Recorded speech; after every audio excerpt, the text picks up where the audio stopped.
The morning Elias Bowen decided to drill for water was the morning the last of his patience finally ran dry.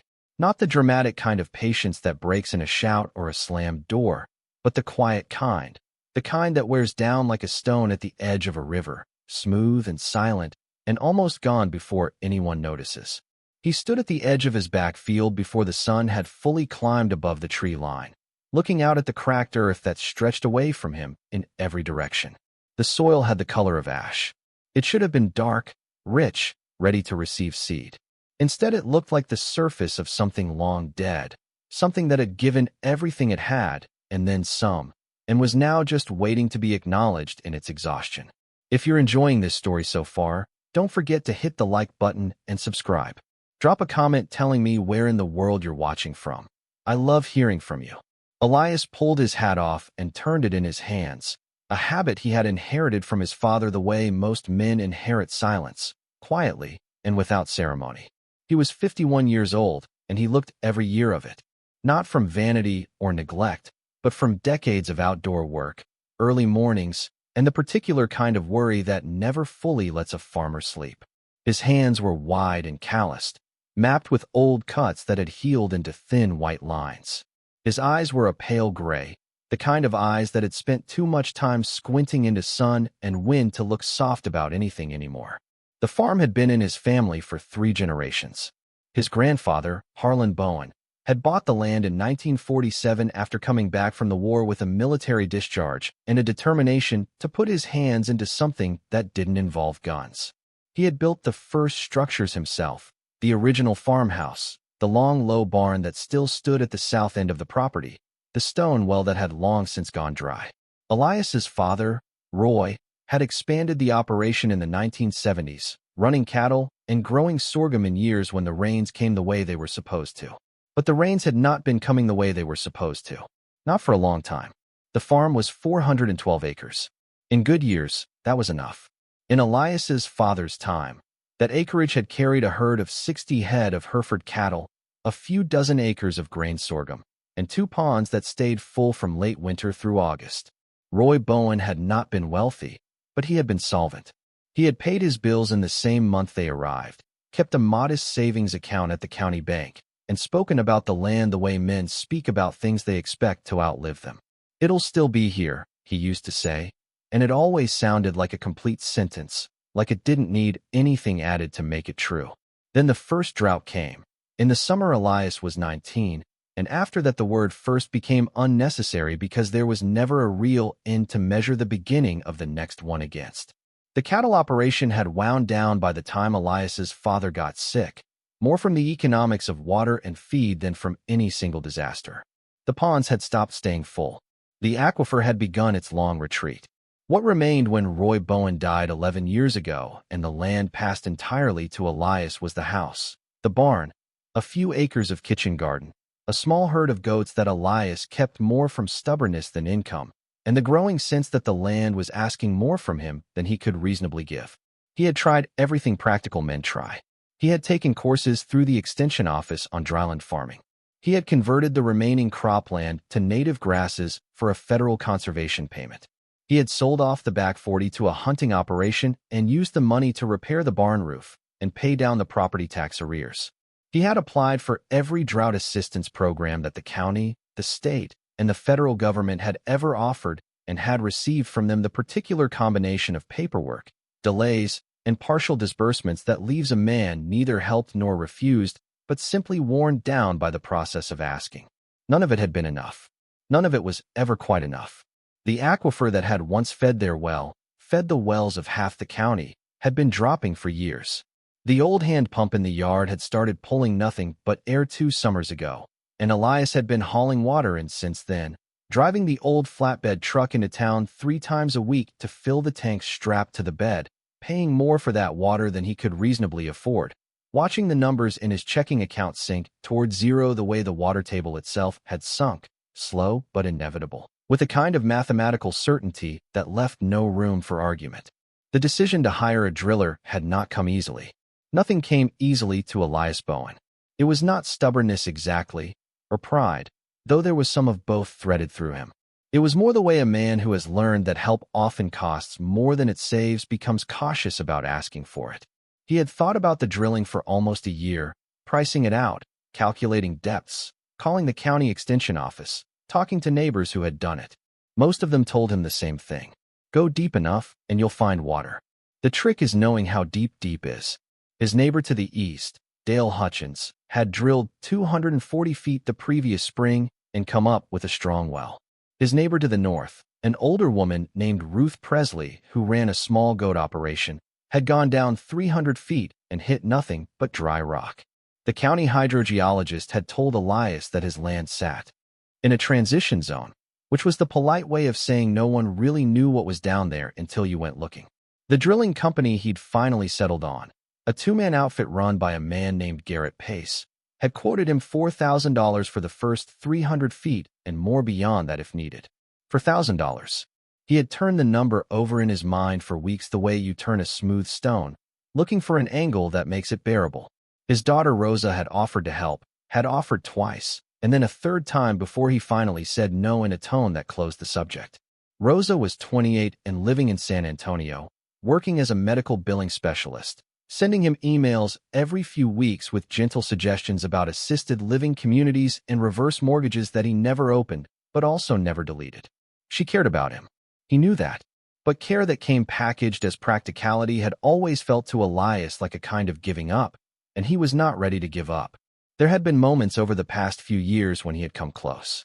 Not to selling, exactly, but to the place before selling, the place where a man stops fighting against the tide and starts thinking about what to do when it takes him under. His accountant, a careful woman named Jan who had been doing the farm's books for 15 years and who had a way of presenting hard numbers with the exact right amount of gentleness, had sat across from him at her desk 8 months ago and laid out the trajectory with a quiet that was worse than alarm. At current rates, she had said, you have 18 months of viable operation. Maybe 24 if the federal conservation payment comes in full and on time. She had looked at him over her reading glasses, not unkindly. Elias, it might be time to think about what the land is worth to someone else. He had thanked her and driven home and not called her back. He had eventually taken a small loan from the Farm Credit Association, the kind of loan that felt like putting a bandage over a wound you weren't sure was going to stop bleeding. He had signed the papers with a steady hand and tried not to think about the repayment schedule. What he had to do was get water into the ground, get a crop in, and survive one more season. That was the whole of the plan. It was not ambitious. It was not hopeful, but it was his. Garrett Pace had arrived 2 days ago with his drilling rig on a flatbed trailer, a man in his mid-40s with a grease-stained cap and the easy confidence of someone who has spent his life working with machinery that does not give you the luxury of uncertainty. His assistant was a young man named Troy who barely said 10 words in a day but worked with a steady, unhurried competence that Elias respected. They had set up the rig at the spot Elias had marked, a place in the backfield about 60 yards from the barn, chosen based on an old hand-drawn map he had found in his grandfather's papers, a rough sketch with an X marked in pencil and a note written beneath it in faded ink that said simply, "Water here." He had found the map 6 months earlier while sorting through a box of his grandfather's effects that had sat in the top of the bedroom closet for more than 30 years. He had gone looking for the original deed, needed for a boundary survey, and instead found the box, and inside the box a collection of things that had the quality of things kept not from sentiment exactly, but from a belief that they might matter someday. An old military ID, a discharge certificate, a handful of photographs of a younger Harlan in uniform, looking into the camera with an expression Elias recognized as his own, steady and slightly distant. And the map, folded in thirds, the paper dry but intact, the pencil lines faint but clear. He had stared at the map for a long time. He had held it up to the window light and traced the lines with his eyes. The X was precise for a hand-drawn thing, set in a specific location on the rough property sketch with a deliberateness that seemed purposeful. The note beneath it, "Water here," was written in his grandfather's unmistakable script, the same handwriting that appeared in the old farm ledgers, small and angular, and somehow both careful and fast. He had shown the map to Garrett, who had looked at it the way experienced men look at old folk wisdom, with a neutrality that was neither dismissal nor endorsement. "Worth trying," Garrett had said, and that had been enough. The drilling had started the morning before with a sound that traveled across the flat land like nothing else Elias had ever heard on his property. The rig hammered into the earth with a deep mechanical rhythm, a pulse that he could feel in his boots, even standing 50 feet away. By nightfall, they were down 112 feet. By yesterday noon, 190. No water. The drill bit chewed through limestone and hardpan clay and layers of compressed sediment that told a story of dry centuries stacked on top of each other. Garrett had not seemed concerned. Just deep work, he'd said. Give it time. Elias had gone to bed last night without sleeping and woken this morning to the sound of the rig starting up again, that same deep rhythmic hammering, steady as a heartbeat. He stood now at the field's edge with his cold coffee and watched the rig work, watching the steel cable disappear into the ground at an angle that made the earth seem suddenly unfathomably deep, a place that had its own rules, its own history, its own surprises. At 231 feet, everything changed. He heard it before he understood it. The drilling had a sound and a rhythm he had come to know in 2 days, a sound that said working, grinding, moving through rock and earth. And then that sound changed. Not stopped, not broke, but changed in a way that made Garrett cut the motor almost immediately. The sudden quiet was jarring, the kind of quiet that calls attention to itself. Elias was walking toward them before he was conscious of deciding to. Garrett was crouched at the wellhead, his hand on the cable, his head slightly tilted the way a man tilts his head when he is listening for something specific.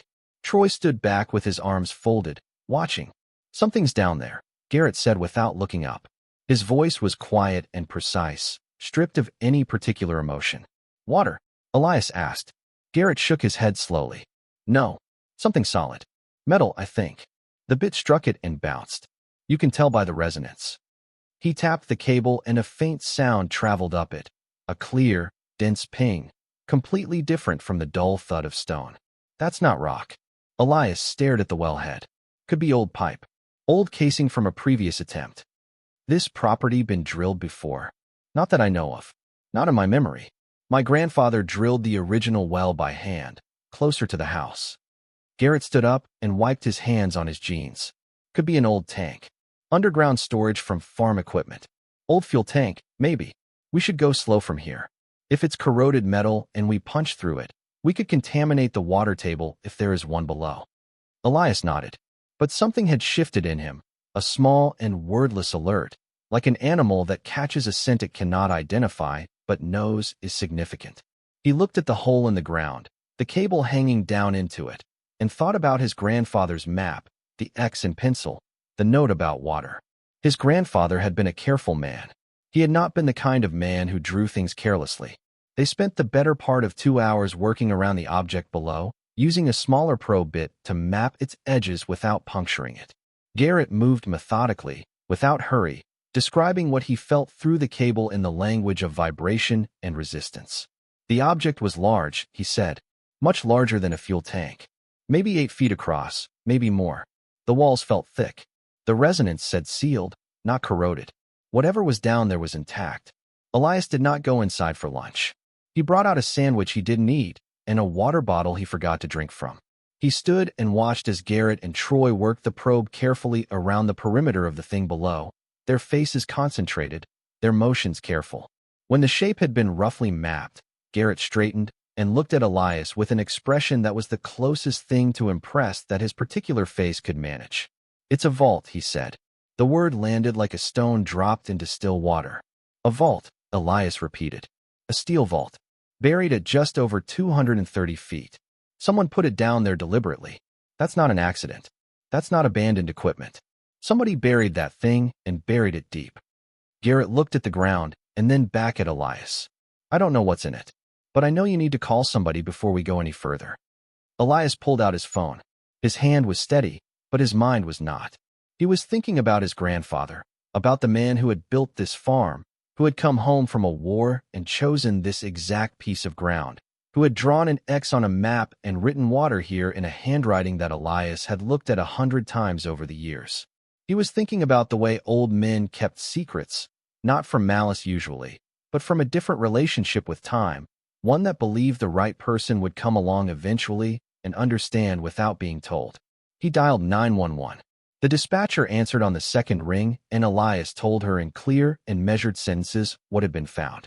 He was not excitable by nature, and even now, with something enormous pressing against his understanding of the world, he spoke the way he always spoke. Quiet, direct, without flourish. A vault? The dispatcher said, and he could hear her writing. That's what the driller says. About 230 feet down. Steel construction. Intact, from what we can tell. I don't know what it is or what's in it, and I don't want to disturb it until someone official takes a look. There was a pause. Are you certain it's not natural rock formation? Sometimes limestone can sound like, ma'am, Elias said patiently. The man who's telling me this has been drilling wells for 20 years. It's a vault. The sheriff's department arrived an hour later, 2 deputies in a white cruiser who got out of their vehicle with the slightly skeptical energy of men who have responded to unusual calls before and found them less unusual than advertised. The lead deputy, a heavy-set man in his 40s named Calloway, shook Elias's hand and looked at the rig with the same careful neutrality Garrett had shown the grandfather's map. He listened to Garrett's explanation, asked a few technical questions, and then called it in to his supervisor. While he waited for the callback, he walked the edges of the field slowly, looking at the ground the way men in authority look at things they are not yet sure they are in charge of. He stopped near the wellhead and crouched, touching the cable with one hand and looking down the hole with his flashlight. He stayed there for a moment, and then stood up and walked back to his cruiser without saying anything further, which Elias had learned over years of dealing with county officials was usually a sign that the thing had become more significant than expected. His supervisor called back in 15 minutes and told him to secure the site and call the county engineer's office. The county engineer's office told them to contact the State Geological Survey. The State Geological Survey told them this was potentially a law enforcement matter depending on contents and to loop in the Texas Rangers. The next 3 hours were a slow escalation of official interest. Elias watched it unfold from his position near the barn, leaning against the worn wood with his arms folded, answering questions when asked, staying out of the way when not. More vehicles arrived. A team from the county. A man in a state vehicle who introduced himself only as a field officer from the Geological Survey. 2 Texas Rangers in their characteristic boots and hats, one of whom, a lean and watchful woman named Sergeant Vela, took charge with a quiet efficiency that reminded Elias of how water moves around obstacles rather than fighting them. Garrett Pace had been told to step back from the rig, which he did without protest, standing off to the side with Troy and watching the official activity with the interested calm of a man who has put in his part of the work and is content to let others take it from here. He caught Elias's eye once across the field and gave a small, neutral nod. Elias returned it. Between them passed the unspoken acknowledgement of 2 men who had started this morning with a practical task and ended it in the middle of something neither had accounted for. She came over to him in the late afternoon and asked him to walk her through everything from the beginning. He told her about the well, the drilling, the discovery. He showed her his grandfather's map on his phone, having photographed it years ago from the original paper, which had nearly fallen apart.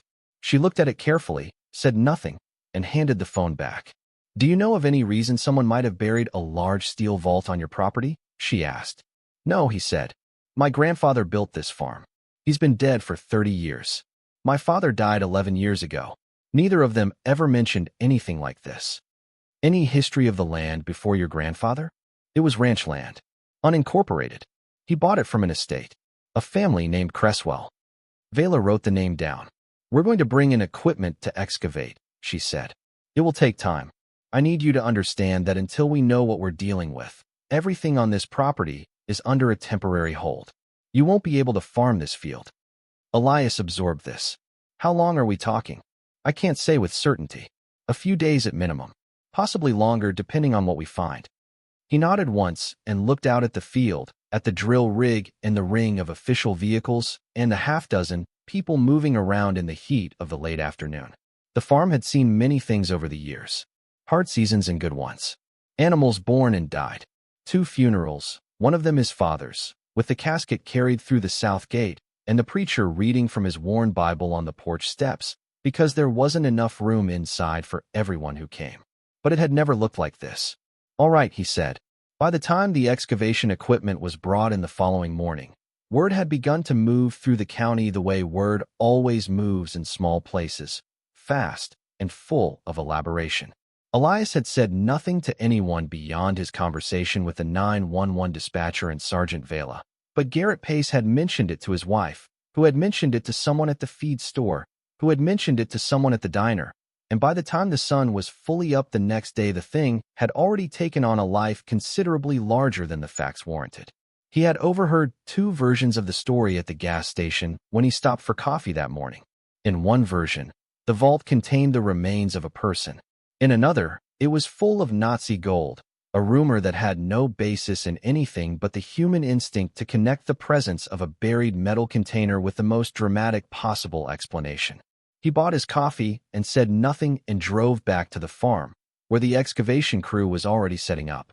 He was standing at the kitchen window with his coffee when the first car slowed on the county road in front of his property, the driver peering out the window toward the field. 20 minutes later, another one. By mid-morning, there were 7 vehicles pulled onto the shoulder of the road, their occupants standing outside with phones raised, trying to get a look at whatever was happening on the Bowen farm. Elias did not go out to greet them. He had no interest in being observed in a moment that he did not yet understand himself. He recognized a few of the faces. A man from 3 roads over named Becker who had made an offer on the property 5 years ago, a low and insulting offer delivered with the casual confidence of someone who does not expect to be turned down, which Elias had declined without deliberation. He watched Becker standing at the roadside with his phone raised and felt nothing in particular. Some things simply confirmed what you already knew about a person. His daughter called at 9:43 in the morning.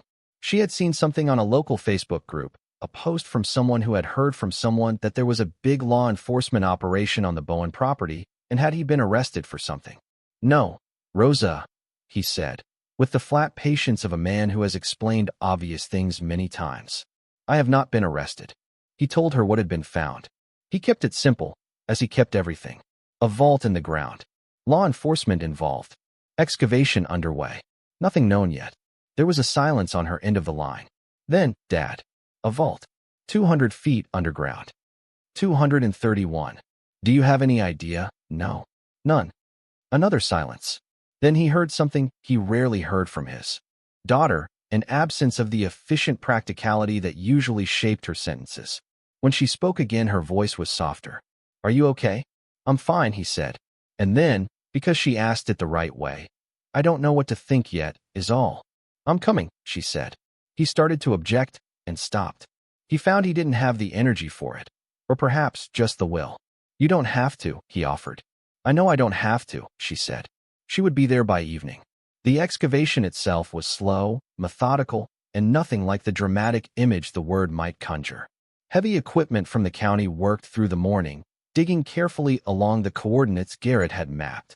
The drill site was ringed off with temporary fencing, and a tent had been erected to give the state and county officials shade.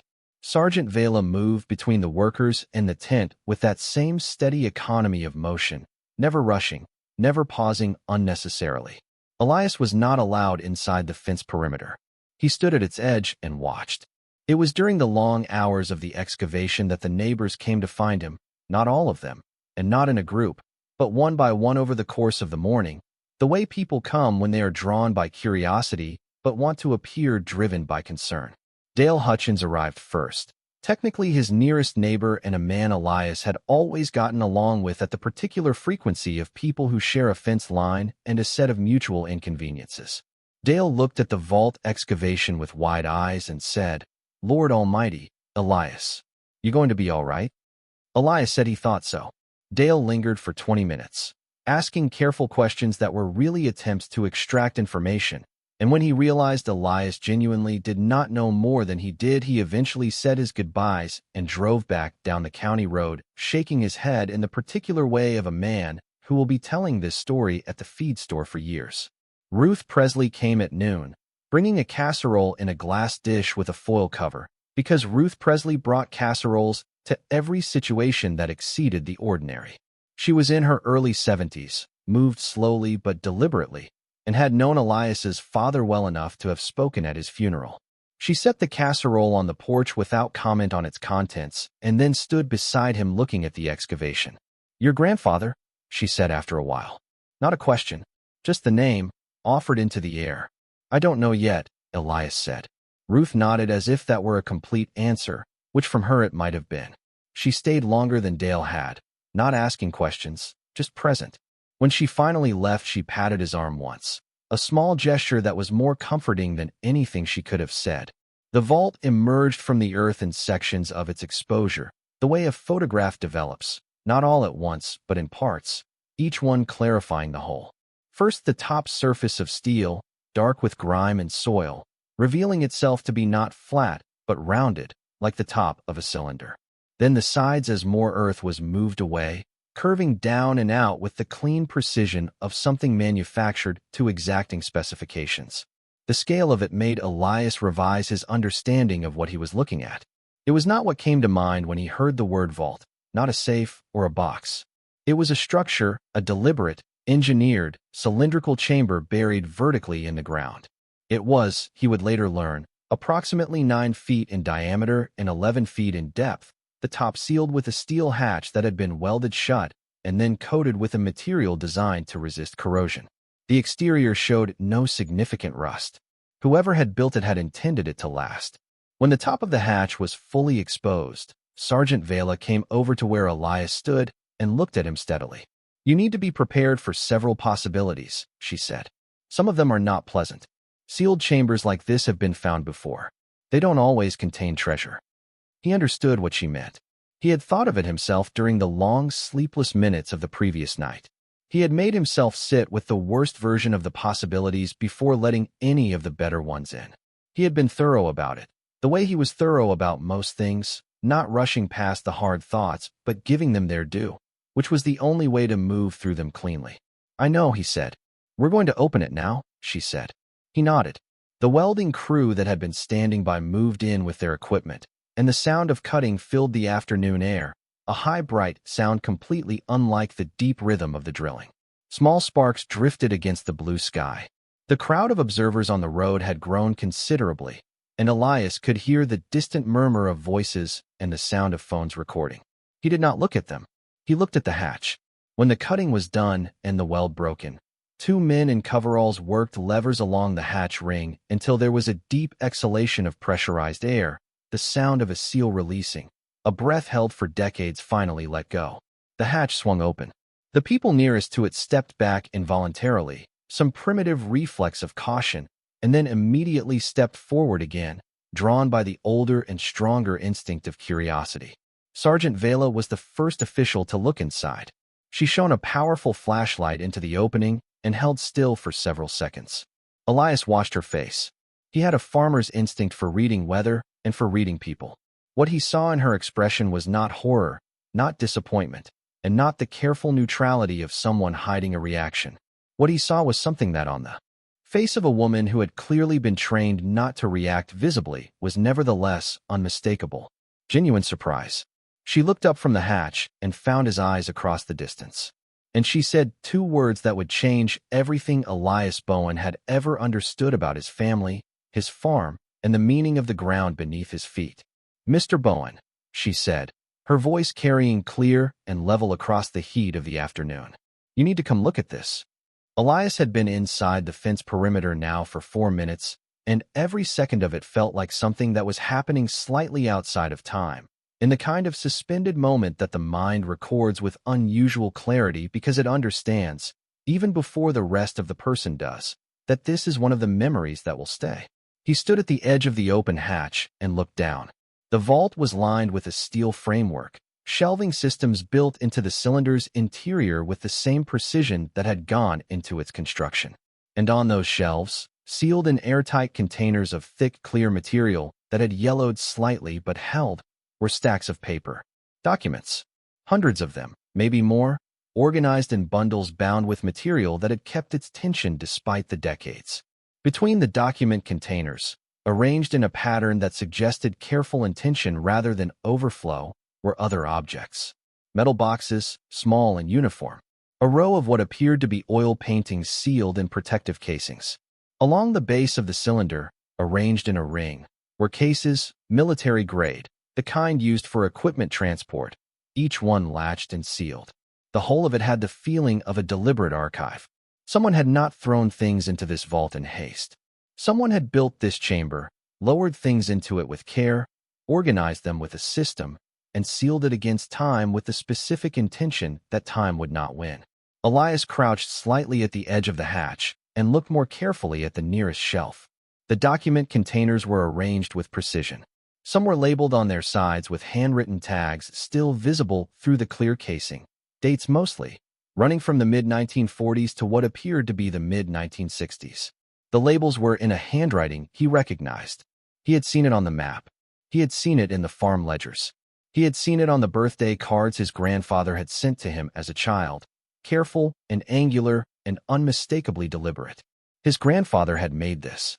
His grandfather had built this vault, had filled it, had organized it with the methodical patience of a man who understood that important things require proper containers, and had buried it, and had drawn a map marking the location, and had written on that map in his steady angular hand 2 words that were both a description and a direction, and perhaps something else, something closer to a promise.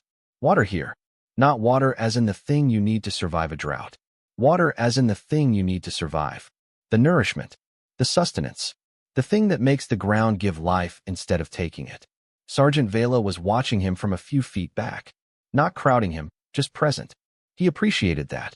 He looked at her over his shoulder. "My grandfather built this," he said. His voice was steady, which surprised him slightly. "That's what we'll need to confirm," she said. "But based on what you've told us about the history of this property, that seems likely, yes." He looked back into the vault, at the paintings sealed against the decades, at the metal boxes arranged in their careful ring, at the document bundles bearing dates that span the years between his grandfather's return from war and the time Elias himself had been born, at the military cases along the bottom, massive and dull and lashed with the kind of hardware that suggested whatever was inside them was heavy. Sergeant Vela spoke again, gently. "We'll need to bring in preservation experts before we touch anything. This could take several days. Everything has to be documented and cataloged properly. And depending on what's in those cases, we may need additional specialists." He nodded again. He stood and stepped back from the hatch. He turned and walked to the edge of the fence. He put his hands in his pockets. He looked out at his cracked and empty field, at the dry grass along the fence line, at the road where strangers stood with their phones raised, at the barn in the distance that his grandfather had built with borrowed tools and returned lumber, at the farmhouse whose roof he had patched 4 times, and whose foundation he had shored up twice, and which had never in his lifetime been anything but difficult and dear and entirely his. His grandfather had drawn an X on that map. He had written water here. And maybe, Elias thought now with a quietness that felt enormous, maybe he had. Just not the kind anyone was expecting. He pulled his phone out and called his daughter. She picked up on the first ring. "Rosa," he said. "How far out are you?" "About 2 hours." "Why? What happened?" He looked back at the vault, at the official vehicles and the preservation team already being called in, at Sergeant Vela making notes on her clipboard, at the open hatch exhaling the secrets of however many decades it had held them. "Just drive," he said. "I'll tell you when you get here." He hung up and stood in his field in the afternoon heat with the sound of cameras clicking at the perimeter of his property and the smell of dry earth around him and the strange, enormous quiet of a man who has just felt the floor of his understanding shift, not drop, not collapse, but shift, revealing a deeper level beneath it that he had not known to look for. He thought about the loan repayment schedule he had been trying not to think about. He thought about the 18 months Jan the accountant had given him. He thought about $4,000 borrowed to drill a well and a grandfather's map and an X in pencil on aging paper and the note that had been waiting in that box in the bedroom closet for 30 years for someone to come looking for a deed and find something else instead. His grandfather had been a careful man. He had always known that. He was only beginning to understand how careful. If you're hooked on this story, make sure to subscribe and turn on notifications so you never miss an upload. Your support means everything and helps me bring you more emotional stories like this one. If you're hooked on this story, make sure to subscribe and turn on notifications so you never miss an upload. Your support means everything and helps me bring you more emotional stories like this one. The preservation team arrived before Rosa did. 2 people from the State Historical Commission, a thin woman named Dr. Adrienne Marsh who wore her silver hair pulled back and moved through the site with the quiet authority of someone accustomed to encountering the past in inconvenient places, and her assistant, a younger man named Dylan, who carried equipment cases with the focused concentration of someone who understood that one careless moment could destroy something irreplaceable. They had driven 4 hours from Austin and arrived looking neither rushed nor rested, simply professional in the way that people are professional when they have learned to leave their personal state at the door. Elias watched them work from a distance, not because he was told to, but because he understood without being told that this was a moment that required patience, and he had more than most. They rigged a controlled environment around the open hatch before descending, a portable climate tent that created a buffer between the sealed interior air and the warm Texas evening. They wore gloves. They documented everything before touching it with photographs from multiple angles. They did not hurry, and Elias had the sense that any attempt to make them hurry would have been politely and immovably declined. It was while watching them work that Elias began to feel the first real edges of the thing. Not the vault itself, not the discovery, but what it suggested. His grandfather had not buried this casually. The engineering involved in a welded, pressure-sealed, corrosion-coated cylindrical vault was not something a farmer arranged on a Tuesday afternoon. Someone had designed this. Someone with specific knowledge of what preservation required and how long it needed to last had consulted on it, built it, and installed it. His grandfather had not done it alone, and he had not done it cheaply, and he had told no one. Not his son, not his grandson, no one, as far as Elias could tell, in the 70-plus years since. He stood at the fence and tried to build a picture of his grandfather from the materials he had available. He had photographs, a few dozen over the years. He had memories that were already old when he was young. The stories his father had told about Harlan Bowen with the edited fondness of a son who has had time to sand down the difficult edges. He had the farm itself, the structures his grandfather had built, the systems he had set up, the small choices visible in how the fields were laid out, the way the barn had been positioned relative to the prevailing wind. And he had the man's handwriting, which he had always thought of as the clearest window into a person's interior that ordinary objects could offer. His grandfather had been a man of systems, a man who thought in structures and long timelines, a man who built things to last because he could not tolerate the alternative, a man, Elias was now beginning to understand, who had been carrying something very large and very quiet for a very long time. Rosa arrived at 6:14 in the evening, pulling into the yard in her small sedan with dust from the county road still settling on the hood. She was tall like him and had her mother's dark eyes and the expression of someone who had spent the drive working up to something and was not sure whether what she'd prepared was adequate. She hugged him first, before saying anything, which was not usually her way, and he allowed it and did not comment on it. She stood beside him at the fence and looked at the vault and the equipment and the official vehicles and the field lights that had been set up as the sun dropped toward the flat horizon. "Tell me," she said. He told her everything. Slowly, without dramatizing. He had printed out the photograph of the grandfather's map from his phone and held it in his hand as he talked. She listened the way she listened to everything, intently, with occasional questions that were brief and precise, not interrupting but guiding, the way she had always listened, even as a child, with a stillness that made you feel the thing you were saying mattered. When he was done, she was quiet for a moment. The field lights hummed. The insects had started their evening noise in the dry grass beyond the fence. "Grandpa Harlan," she said finally, quietly, not a question, just the name, placed into the air between them. "I don't know yet," he said, "but whoever built that vault knew what they were doing. They built it to last." "He never said anything to Dad?" "Not that your father ever told me. And your father wasn't a man who kept secrets he'd been given." She thought about that. "So he just buried it, and drew a map, and waited." "He labeled it water," Elias said. "On the map. Water here." Rosa was quiet again for a moment. Then something moved across her face, not quite a smile, but the expression adjacent to it, the one that appears when a person recognizes something true even if they don't understand it yet. "That's exactly what he would have said," she murmured. "He'd have made it simple. One word, so you wouldn't overthink it." Elias looked at his daughter. He thought about how much of a person's character lives in the people who came after them. "Yeah," he said. "That's what I thought too." Dr. Marsh came to find him as the light fully failed and the field lights took over, casting everything in a flat white that made the farm look unfamiliar, like a stage set of itself. She stood at the edge of the perimeter and waited for him to come to her, which he appreciated, not crossing to him, not making him feel summoned. "We've stabilized the environment in the vault," she said. "We'll begin cataloging contents tomorrow morning. I want to let you know, Mr. Bowen, that what's down there is extensive. This is not a small collection. This is, based on what I've seen so far, a significant archive. The preservation casing is exceptional. Whoever created this knew exactly what they were doing." She paused, choosing her next words with the care of someone who has learned to be precise. "Some of the document bundles appear to be financial records, property documents. Some appear to be correspondence. We'll know more tomorrow." "The paintings," Elias said. "You saw them too." She looked at him with what he recognized as the careful expression of someone choosing their words with the understanding that they will be remembered. "Yes," she said. "We'll need a specialist. An art authenticator. I've already made a call." He held himself very still and did not ask the question that the answer to her careful expression suggested he had the right to ask. He waited. He was practiced at waiting. Dr. Marsh looked at the vault and then back at him. "I don't want to speculate before we have certainty," she said.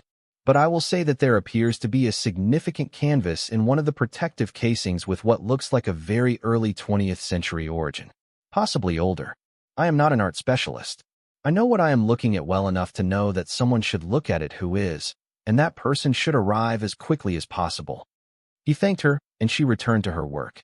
He stood with Rosa in the white artificial light, and neither of them said anything for a long time. Eventually Rosa went inside to make dinner. Something practical and necessary, because Rosa's response to overwhelming things was always to find the practical action inside the chaos and do that first. He heard the clatter of pots from the kitchen window, and it sounded, in its ordinariness, like a small act of grace. He stayed where he was, looking at the open hatch in the ground where the preservation team was still working with careful movements under the field lights. The slow, meticulous work of people who understand that what has been held safe for decades can be damaged in minutes by carelessness. He thought about his grandfather coming back from the war. He had looked at the photographs enough times to have the face memorized, a younger face than the one Elias had known, less weathered, less set, still carrying something unresolved around the eyes. A young man who had seen what the war showed young men, and come home to this flat Texas plain, and put his hands in the ground, and decided that what he needed most was something to tend, and something to build, and something to protect. He had protected something. For 76 years, he had protected it. He had protected it so thoroughly that no one had known it needed protecting. Elias put his hands in his pockets and looked at the ground that had been in his family for 3 generations. The ground that had resisted him, that had cracked in the drought and swallowed his water and tested his patience, and taken more from him over the years than he cared to calculate. The ground that his grandfather had chosen and his grandfather had marked and his grandfather had entrusted with a secret buried deep enough to survive anything that might happen above it. He felt something settle in his chest. Not peace, not yet. Not relief, not yet. But the particular stillness of a person who has arrived at a threshold and understood that what comes next is going to be different from everything that came before, and who is choosing, quietly and deliberately, to be ready for it. When Rosa called him for dinner, he went inside. He ate what she put in front of him. He answered her questions. He told her what Dr. Marsh had said about the paintings and watched her eyes go wide and then carefully neutral as she processed it. He did not say what he was thinking, which was that whatever was in that vault was not going to be small, and that the small loan he had taken from the Farm Credit Association to drill a well was going to look very different in the light of whatever tomorrow brought. When Rosa finally stopped asking questions and simply sat across from him in the kitchen of his grandfather's house, in the room that had been his grandfather's room, the light above the table the same fixture that had hung there since before Elias was born, he looked at her and felt the weight of everything still unknown pressing against the inside of his chest like a tide. "Whatever it is," Rosa said quietly, reading him the way daughters read fathers they have been watching all their lives. "It belongs to this family. Whatever Grandpa buried down there, it was always ours." He looked at her for a moment. Then he looked out the window at the lights in the field where men and women were still working in the white glow, cataloging, preserving, making safe the thing his grandfather had put into the earth. "Yeah," he said. His voice was even. His hands were steady on the table. I think it always was. Outside, the field lights hummed against the Texas dark. Somewhere a nightbird called once and was quiet. The insects continued their patient chorus in the dry grass. And 231 feet below the cracked earth of the Bowen farm, sealed against time in the vault his grandfather had built with the care of someone who believed in the future even when he could not see it, the answer to every question Elias had not known to ask waited in the dark, patient and intact and ready to breathe. The morning that followed was the kind that arrives without ceremony, pale light pressing through the kitchen curtains before the birds had fully committed to their chorus, the air outside still carrying the cool of night, even though warmth was already gathering at the edges. Elias was up before it. He had slept 3 hours at most, not from distress exactly, but from the particular alertness of a man whose mind has been handed something too large to set down. He had lain in the dark of his grandfather's house and stared at the ceiling and thought the same thoughts in different orders until the ceiling had begun to feel like something that was listening. He made coffee in the kitchen while Rosa slept. The pot gurgled and hissed in its familiar way, the sound of every morning for 20 years, and the ordinariness of it was both comforting and strange, the way ordinary things become strange when set beside extraordinary ones. He stood at the window with his mug and looked out at the field. The field lights were still on.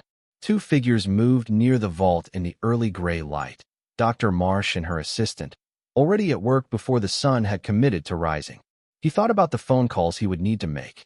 Jan, his accountant, who deserved to know that the 18-month timeline she had laid out so carefully might need to be revised. The Farm Credit Association, regarding the loan. His insurance agent, though he wasn't sure insurance covered finding a sealed vault full of historic art on your property. He thought about Garrett Pace, who had started all of this by putting a drill bit in the ground and listening to what the earth said back. He should call Garrett. He should say something adequate, and he was not sure what adequate looked like yet. He poured a second cup and sat at the table. The county road was empty in the early light. The observers would come back once the sun was up. They had been arriving in growing numbers each day, parking along the shoulder, standing with their phones, waiting for something visible to happen. He understood the impulse. If someone else's land were producing something this strange, he might slow down on that road too. But he was glad they were not here yet. He needed the quiet hour before the world reassembled itself around whatever this was becoming. He had thought a great deal in those sleepless hours about his grandfather. Harlan Bowen had died in 1994 when Elias was 26. He had died the way men of his generation sometimes did, quickly and without making much of a fuss about it. A heart attack in the barn on a Tuesday morning in October, found by Roy an hour later when the morning chores weren't finished. He had been 74 years old and had never been sick a day that anyone knew of, and the absence of any warning made the loss feel less like a conclusion and more like a sentence cut off mid-word. There were things Elias had always assumed he would eventually ask, and now never could. He had known his grandfather as a man of very few words and very consistent habits. Up before light, work until dark, Sunday services at the Methodist church in town, where he sat in the third pew from the front and sang the hymns with his mouth barely open. He did not drink. He did not gamble. He did not speak about the war beyond a single statement, delivered once to a younger Elias who had asked about it. I went. I came back. The ones who didn't are the ones worth remembering. He had never elaborated, and Elias had understood without being told that the topic was sealed. What he had understood about his grandfather, had always understood without being able to articulate it, was that the man operated from a depth that never fully surfaced. There was more going on behind those pale eyes than the farm, the work, the quiet routine. But Elias had been young, and then busy, and then consumed by his own version of the same hard life, and the depths of his grandfather's interior had remained unexplored in the way that things remain unexplored when you assume they will always be available to you. He remembered being perhaps 7 years old, sitting in the barn with his grandfather on a summer afternoon, watching the old man repair a piece of tack with the slow patience that characterized everything he did. He had asked his grandfather what he thought about when he worked, whether his mind went somewhere else or stayed in the task. His grandfather had looked at him for a long moment over the leather and the needle and said, "I think about doing the thing right. That's enough to fill a mind." He had gone back to his stitching, and Elias had sat in the hay and not said anything more and felt, at 7, the particular quality of satisfaction that comes from being near a person who is exactly what they appear to be. He had assumed, all his life, that this was the whole of his grandfather. A man who did the thing right. A man who thought about doing the thing right. A man whose interior was not empty but was committed entirely to the surface, to the work, to the life in front of him. He was only now understanding that this had been, in its way, a kind of misdirection. Not deliberate, not deceptive, simply the natural result of a very private man living a very public life, the farm, the church, the community, and keeping the deepest part of himself folded inward where it would not be disturbed or questioned or required to explain itself before it was ready. He set his coffee mug down and went outside.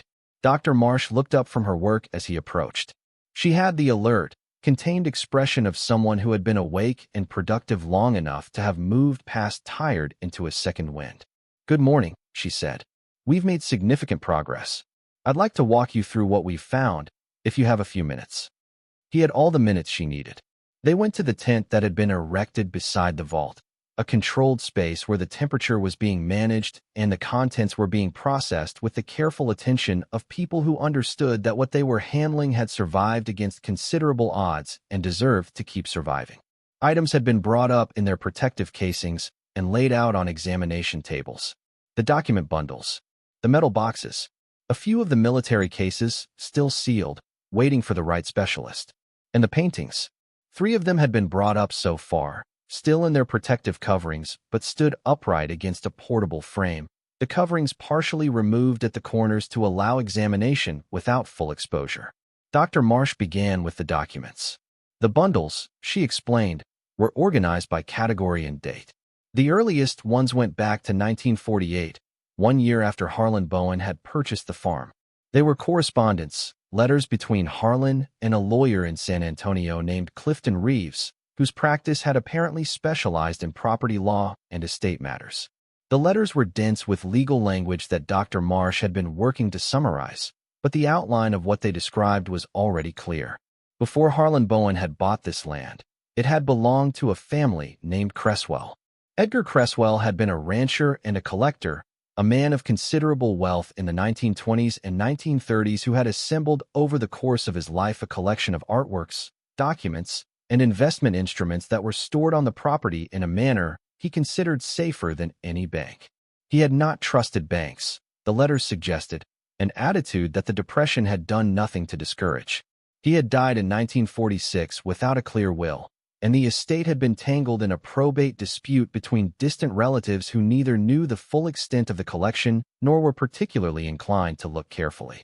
Harlan Bowen had bought the land from the estate at what the letters described as fair market value for agricultural property, which was to say he had paid for the land and the structures and nothing else, because no inventory of the collection had been properly conducted and the relatives handling the estate had not known there was one to conduct. Elias listened to this carefully. "So my grandfather bought land that had a collection on it that he didn't know about when he bought it. That appears to be the sequence," Dr. Marsh said. "But the letters from 1949 suggest he found the collection shortly after taking ownership. The early vault, a smaller structure that appears to have predated the current one, was discovered when your grandfather was digging out the foundation for the barn extension." She paused. "The letters from that period discuss at considerable length what he was legally and ethically obligated to do with what he found." "And what did his lawyer say?" "His lawyer said that under Texas law at the time, property found on privately owned land was an illegal gray area. The estate had been settled. The relatives had accepted the sale proceeds and signed off. There was no pending claim. The lawyer's opinion was that your grandfather had a defensible legal claim to whatever was on the land when he purchased it." Elias was quiet for a moment. "But he didn't sell it." "No," Dr. Marsh said. "He didn't. He built a better vault and buried it deeper. That's what the evidence suggests, yes." She looked at the document bundles with something that was not quite admiration, but was adjacent to it. "The engineering records for the current vault are in the documents as well. He commissioned it in 1962 from a company in Houston that specialized in underground storage for industrial purposes. He gave them agricultural equipment storage as the stated reason. The specs he requested were considerably more sophisticated than that, but the company built what they were paid to build." Elias thought about 1962. His father would have been a teenager. His grandfather would have been in his 40s, the same age Elias was now, working this land the same way, getting up before light and going to bed after dark, going to church on Sunday and singing with his mouth barely open, building a vault in the field, filling it, sealing it, drawing a map. Why? Elias said. Not to Dr. Marsh specifically, more to the air. Dr. Marsh seemed to understand the question wasn't directed at her, but answered it anyway. The later correspondence gives some indication. There are letters from 1958 through 1964 that discuss the provenance of specific pieces in the collection. Your grandfather had them researched, quietly, through an academic contact at the University of Texas. Several of the artworks had complicated ownership histories. Not stolen exactly, not in the simple sense, but displaced during the war years, moved through multiple hands in Europe before coming to Cresswell through channels that were, at best, murky. Elias looked at the covered paintings against their frame. He was waiting, Dr. Marsh said gently. I think that's what the documents suggest. He was waiting until he could be certain of what he had and who it rightfully belonged to and what the right thing to do was. And then time passed, the way it does. And then he died, Elias said. And then he died. They stood in the quiet of the tent for a moment. Outside, the sun had committed to rising. The field was warming. Through the tent opening, Elias could see the county road where 2 cars had already pulled off, early observers hoping to catch a look at whatever was still happening on the Bowen farm. Rosa appeared at the tent entrance, her hair still down from sleep, holding 2 mugs of coffee. She looked at the tables and the documents and the partially uncovered paintings with eyes that went wide and then deliberately calm. She handed Elias a mug and looked at Dr. Marsh. Tell me the part about the paintings, she said. Dr. Marsh looked at Elias, who nodded once. We have 3 canvases that have been partially examined, Dr. Marsh said. 2 more remain in their casings. The 3 we've seen are significant. One appears to be a landscape, possibly Dutch, late 17th century. One is a portrait. The style is consistent with early American portraiture, possibly pre-revolutionary. The third, she paused, and in that pause Elias felt Rosa go still beside him. The third is what prompted my call to the specialist last night. What is it? Rosa asked. I won't speculate on attribution before the authenticator arrives, Dr. Marsh said. But the canvas dimensions, the pigment style visible at the uncovered corners, and a partial signature visible on the back of the frame are consistent with a body of work that, if confirmed, would place this piece in the category of significant museum-quality art. The word museum sat in the air between them like something physical. How significant? Rosa said. I truly cannot say with certainty before authentication. But the specialist I called is flying in from New York.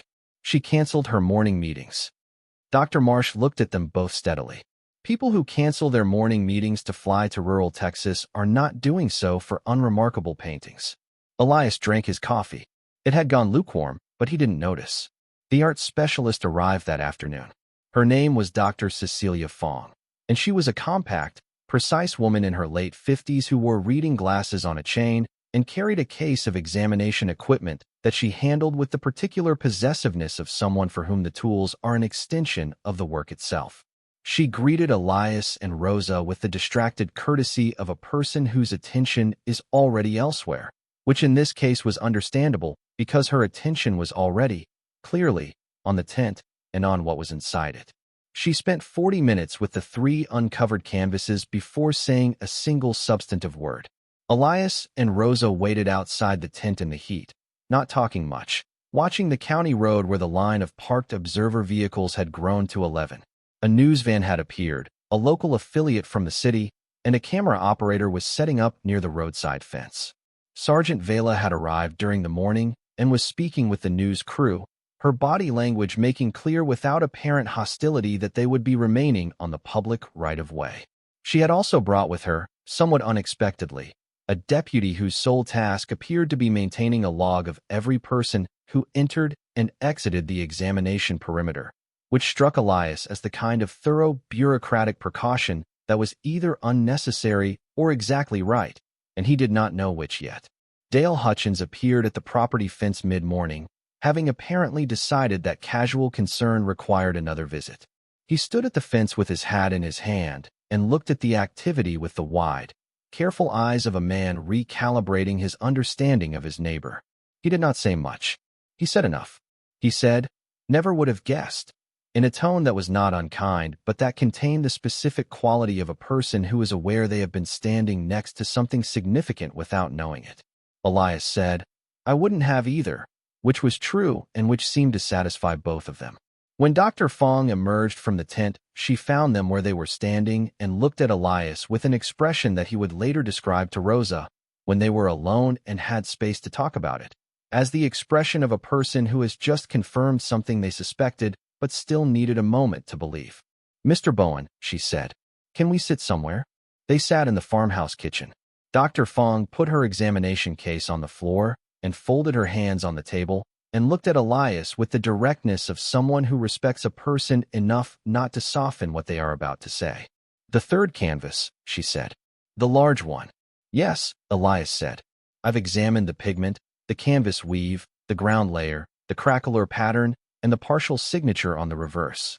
I've also cross-referenced with photographic records I carry with me for exactly this kind of work." She took a breath. "I am not prepared to give you a final authentication today. That requires laboratory analysis, additional provenance research, and peer review. What I can tell you is that based on my 28 years of experience with this particular artist's body of work, I am looking at what appears to be an original canvas consistent with his late period, a work that has been considered lost since 1942. Rosa's hand found Elias's arm beneath the table. "What artist?" Elias asked. Dr. Fong said a name. It was a name that meant little to Elias specifically, though he had seen it attached to things in museums, not that he had been in many museums. But he could tell from the quality of the silence that followed that it was a name that meant a great deal to anyone who moved in the world Dr. Fong moved in, the world of auction houses and museum acquisitions, and the careful international trade in things made beautiful by time and genius. "If authentication is confirmed," Dr. Fong continued, "this painting would represent one of the most significant recoveries in American art history. Works of this period and attribution, when they appear at auction, regularly achieve." She stopped and started again. "The last comparable sale at Sotheby's was $43 million. The kitchen was very quiet. Through the window, Elias could see the field and the vault and the preservation tent and the figures moving with their careful, measured professionalism. He could see the cracked earth of the field stretching away from the vault in every direction. He could see the fence line, and beyond it the county road where strangers were parked with their phones. 43 million, Rosa said. Her voice was even, but the effort behind it was audible. For a comparable work, Dr. Fong said carefully. This specific piece, depending on condition assessment, provenance clarity, and market timing, could achieve more or less. Auction is not a science. She looked at Elias steadily. But it would not achieve less by a margin that would make the distinction comfortable.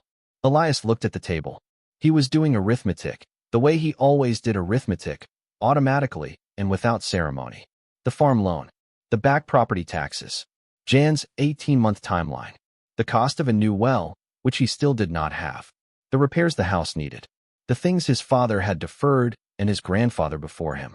He stopped the arithmetic because it became embarrassing very quickly in the face of the number Dr. Fong had placed on the table.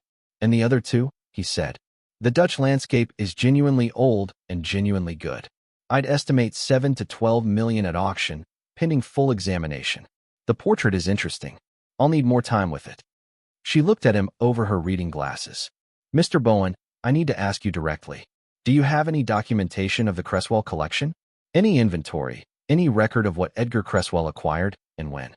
The documents in the vault, he said. Dr. Marsh found correspondence that goes back to my grandfather's research into provenance. Dr. Fong looked at him with an expression of restrained eagerness that was the closest she had come to unguarded. I need to see those. The afternoon moved with its own momentum, the way things move when they have been set in motion by something large. More specialists arrived.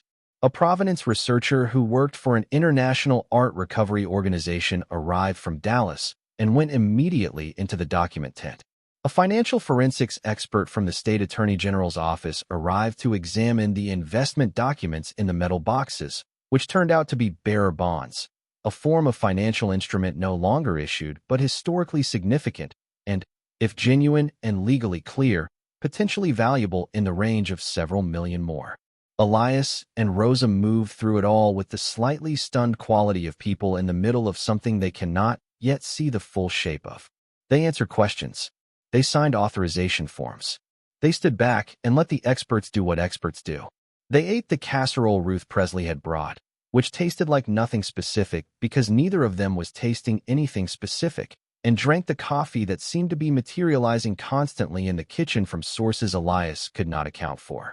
2 reporters had arrived at the roadside fence by mid-afternoon, one from the local affiliate and one who introduced herself as working for a national outlet covering art and cultural heritage. Both had been told politely by Sergeant Vela's deputy that they were welcome to photograph from the public road and were not welcome on the property. Both had taken this with professional equanimity and were doing exactly that, photographing the vault entrance from a distance through long lenses while making calls on their phones. Elias overheard fragments of those calls when the wind was right. The words remarkable and unprecedented and potentially one of the largest. He turned away from the fence and walked to the barn.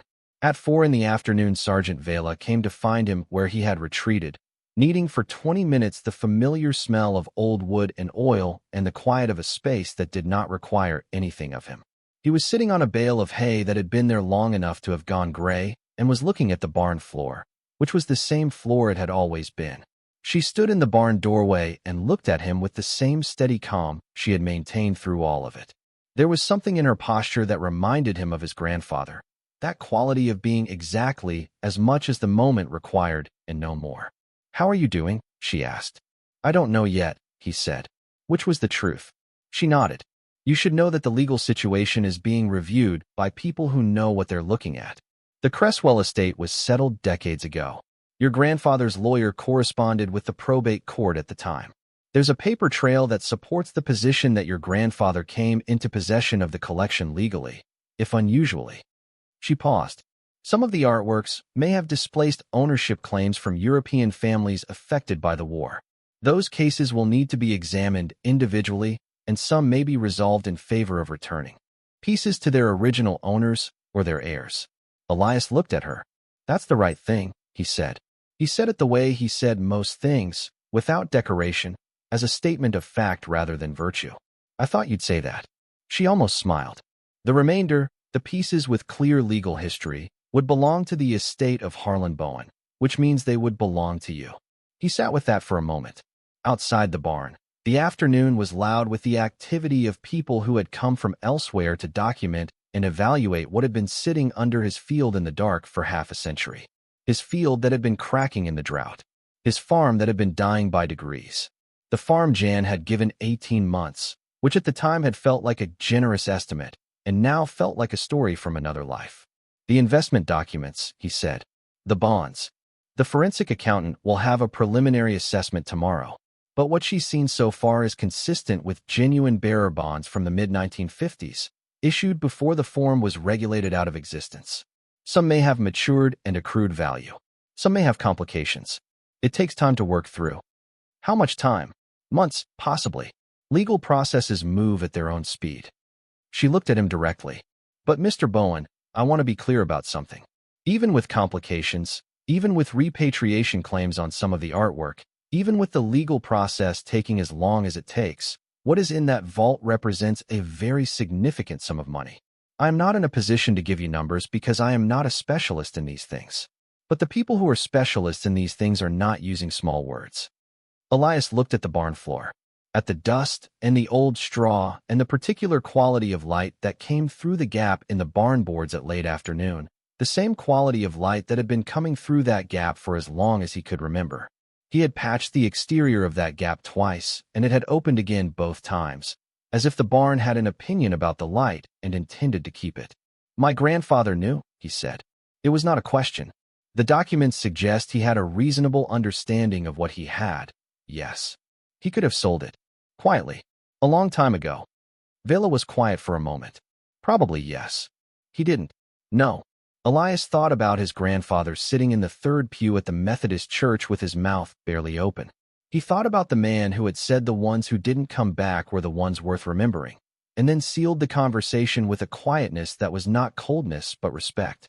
He thought about a man who had come home from a war, found something valuable on land he had bought in good faith, spent years researching its history, discovered complications he was not equipped to resolve, and then done the only thing that made sense to a man who believed in systems and long timelines. He had protected it. He had built a vault to keep it safe. He had drawn a map so it would not be lost. And he had trusted that the right person would eventually come looking. He was waiting for someone to know what to do with it, Elias said. Vela looked at him for a moment. Maybe, she said. Or maybe he was waiting for a time when the world would be better equipped to sort it out fairly. Elias stood up from the hay bale and brushed his jeans.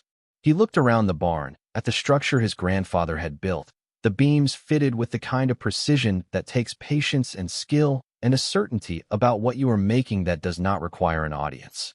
Either way, he said, he left it for us to figure out. Yes, Vela said. He did. She turned to go and then stopped. One more thing.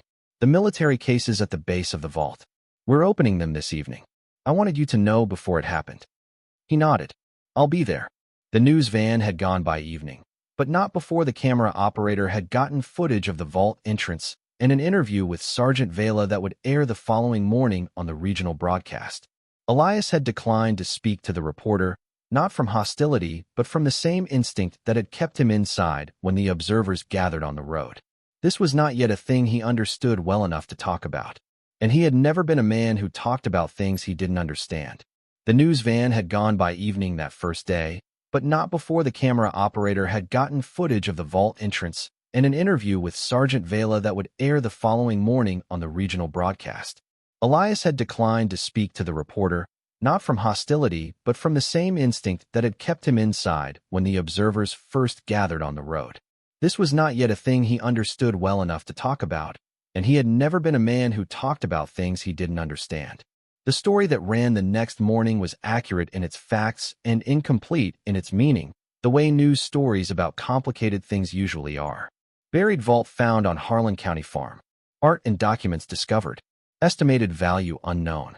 Authorities working to determine ownership and legal status. A photograph of the vault opening appeared alongside a quote from Sergeant Vela about the ongoing investigation. A second photograph, one Elias had not consented to and could not legally object to, showed him standing at the fence with his arms crossed, looking at the vault. The expression on his face was caught between something that was not quite grief and not quite wonder, a look that Rosa, when she saw it, said was identical to a photograph of his grandfather she had seen in the box of old effects. Elias had looked at the photograph of himself for a moment and handed the phone back without comment. By the second day, the inventory was well underway. The document specialists were working through the bundles methodically, creating a catalog that would eventually run to hundreds of pages. Dr. Fong had returned with a colleague from Chicago who went directly to the examination tent and spent 6 hours with the remaining sealed canvases. When they emerged, they spoke to each other quietly for several minutes in the manner of people confirming something they had already individually concluded, and then Dr. Fong came to find Elias. The fifth canvas, the last one examined, was, in her carefully qualified opinion, potentially the most significant thing in the vault. She would not elaborate beyond what she had already said until the laboratory results returned, but she told him that she had contacted 3 colleagues overnight, and that all 3 had requested photographs, and all 3 had used words she was not prepared to repeat until authentication was complete. She said this with the controlled expression of a person holding something very large very carefully, and Elias understood her perfectly. He thanked her and went back to watching the field. The story that ran the next morning was accurate in its facts and incomplete in its meaning, the way news stories about complicated things usually are. Buried vault found on Harlan County farm. Art and documents discovered. Estimated value unknown. Authorities working to determine ownership and legal status. A photograph of the vault opening, shot from the public road, appeared alongside a quote from Sergeant Vela about the ongoing investigation. A second photograph, one Elias had not consented to and could not legally object to, showed him standing at the fence with his arms crossed, looking at the vault, the expression on his face caught between something that was not quite grief and not quite wonder. Rosa had been up early to read the story on her phone and had shown it to him over coffee. He had looked at the photograph of himself for a moment and then handed the phone back. "You look like Grandpa," she said. He thought about that. Yeah, he said. I know. By the second day, the inventory was well underway. The document specialists were working through the bundles methodically, creating a catalog that would eventually run to hundreds of pages. The financial documents were being photographed and analyzed by the forensics team. Dr. Fong had returned to the 2 remaining sealed canvases and had called in a second specialist for consultation, a colleague from Chicago who arrived on the first morning flight and went directly to the examination tent without stopping at the house. The military cases at the base of the vault were opened under law enforcement supervision. They contained, it turned out, not weapons or equipment, but more of the same: additional documents, additional small metal boxes of coins, several wrapped bundles of old currency in denominations that were no longer in circulation but were of considerable interest to collectors, and at the bottom of the last case, wrapped in oilcloth and then in canvas and then sealed inside a secondary container, a letter. It was while they waited for the military cases to be opened that Elias called Jan, his accountant. He stood at the edge of the barn, away from the noise and the official activity, and dialed her number. She answered on the second ring, her voice carrying the careful neutrality of someone who had already seen the news story online and had been waiting. Elias, she said. Jan, he said. There was a pause. Then she said, you don't need the 18 months anymore, do you? It was not quite a question. He answered it anyway. I don't know the numbers yet. It's going to take time. There are legal processes. Some of the artwork may need to go back to other families. But no, he said. I don't think I need the 18 months. She was quiet for a moment. When she spoke again, her voice was different, stripped of its professional layer. Just a woman who had been watching a man she respected carry a weight she couldn't help him set down. Good, she said simply. That's good, Elias. He thanked her and hung up and stood with the phone in his hand looking at the flat horizon. The sky above the Texas plain was enormous in the way it always was, indifferent and beautiful, full of the particular quality of light that came at this hour and made even cracked earth look like it might have something to offer. He thought about Roy again. His father had stood in this same spot 1,000 times, looking at the same sky. He had never said, not once in Elias's memory, that the farm had beaten him. He had said it was hard. He had said it was more than he sometimes knew how to manage. But he had never said beaten. And now Elias understood, in a way he had not before, that maybe some of that stubbornness had been genetic, passed down through Harlan to Roy to him. The refusal of Bowen men to concede a thing they had decided to love. Sergeant Vela brought the letter to Elias in the farmhouse. It had been photographed, documented, handled with gloves, and determined to contain nothing that required law enforcement retention. It was, ultimately, a private letter. She set it on the kitchen table in front of him in its clear archival sleeve and stepped back. He looked at it for a moment. Rosa was beside him. He could feel her not breathing. The envelope was addressed in his grandfather's handwriting. Not to a lawyer, not to an official, not to a bureaucrat or an institution. It was addressed to Roy, his father's name, and beneath it, in smaller letters, the same angular hand, and to his son after him. Elias picked it up. Carefully, the archival sleeve smooth under his fingers, and held it for a long moment. He was aware of the strangeness of it. Holding a letter his father had never held, a letter meant for his father that had outlived his father and arrived at the son instead, 30 years past its intended delivery, carried upward from the dark by a drill bit that had been looking for water. He took the letter from the sleeve and unfolded it. The handwriting inside was smaller than the address, the letters closer together, the ink slightly faded but fully legible. Harlan Bowen had never been a man of many words, but the letter was 2 pages, which for him was the equivalent of an oration. Elias read it slowly. Then he read it again. Then he set it down on the table and looked out the window for a long time. Rosa waited. She was good at waiting when it mattered. After a while, he picked up the letter again and read aloud. His grandfather had written it in 1971. Elias's father would have been in his late 20s, already working the farm. Elias himself would have been 3 years old.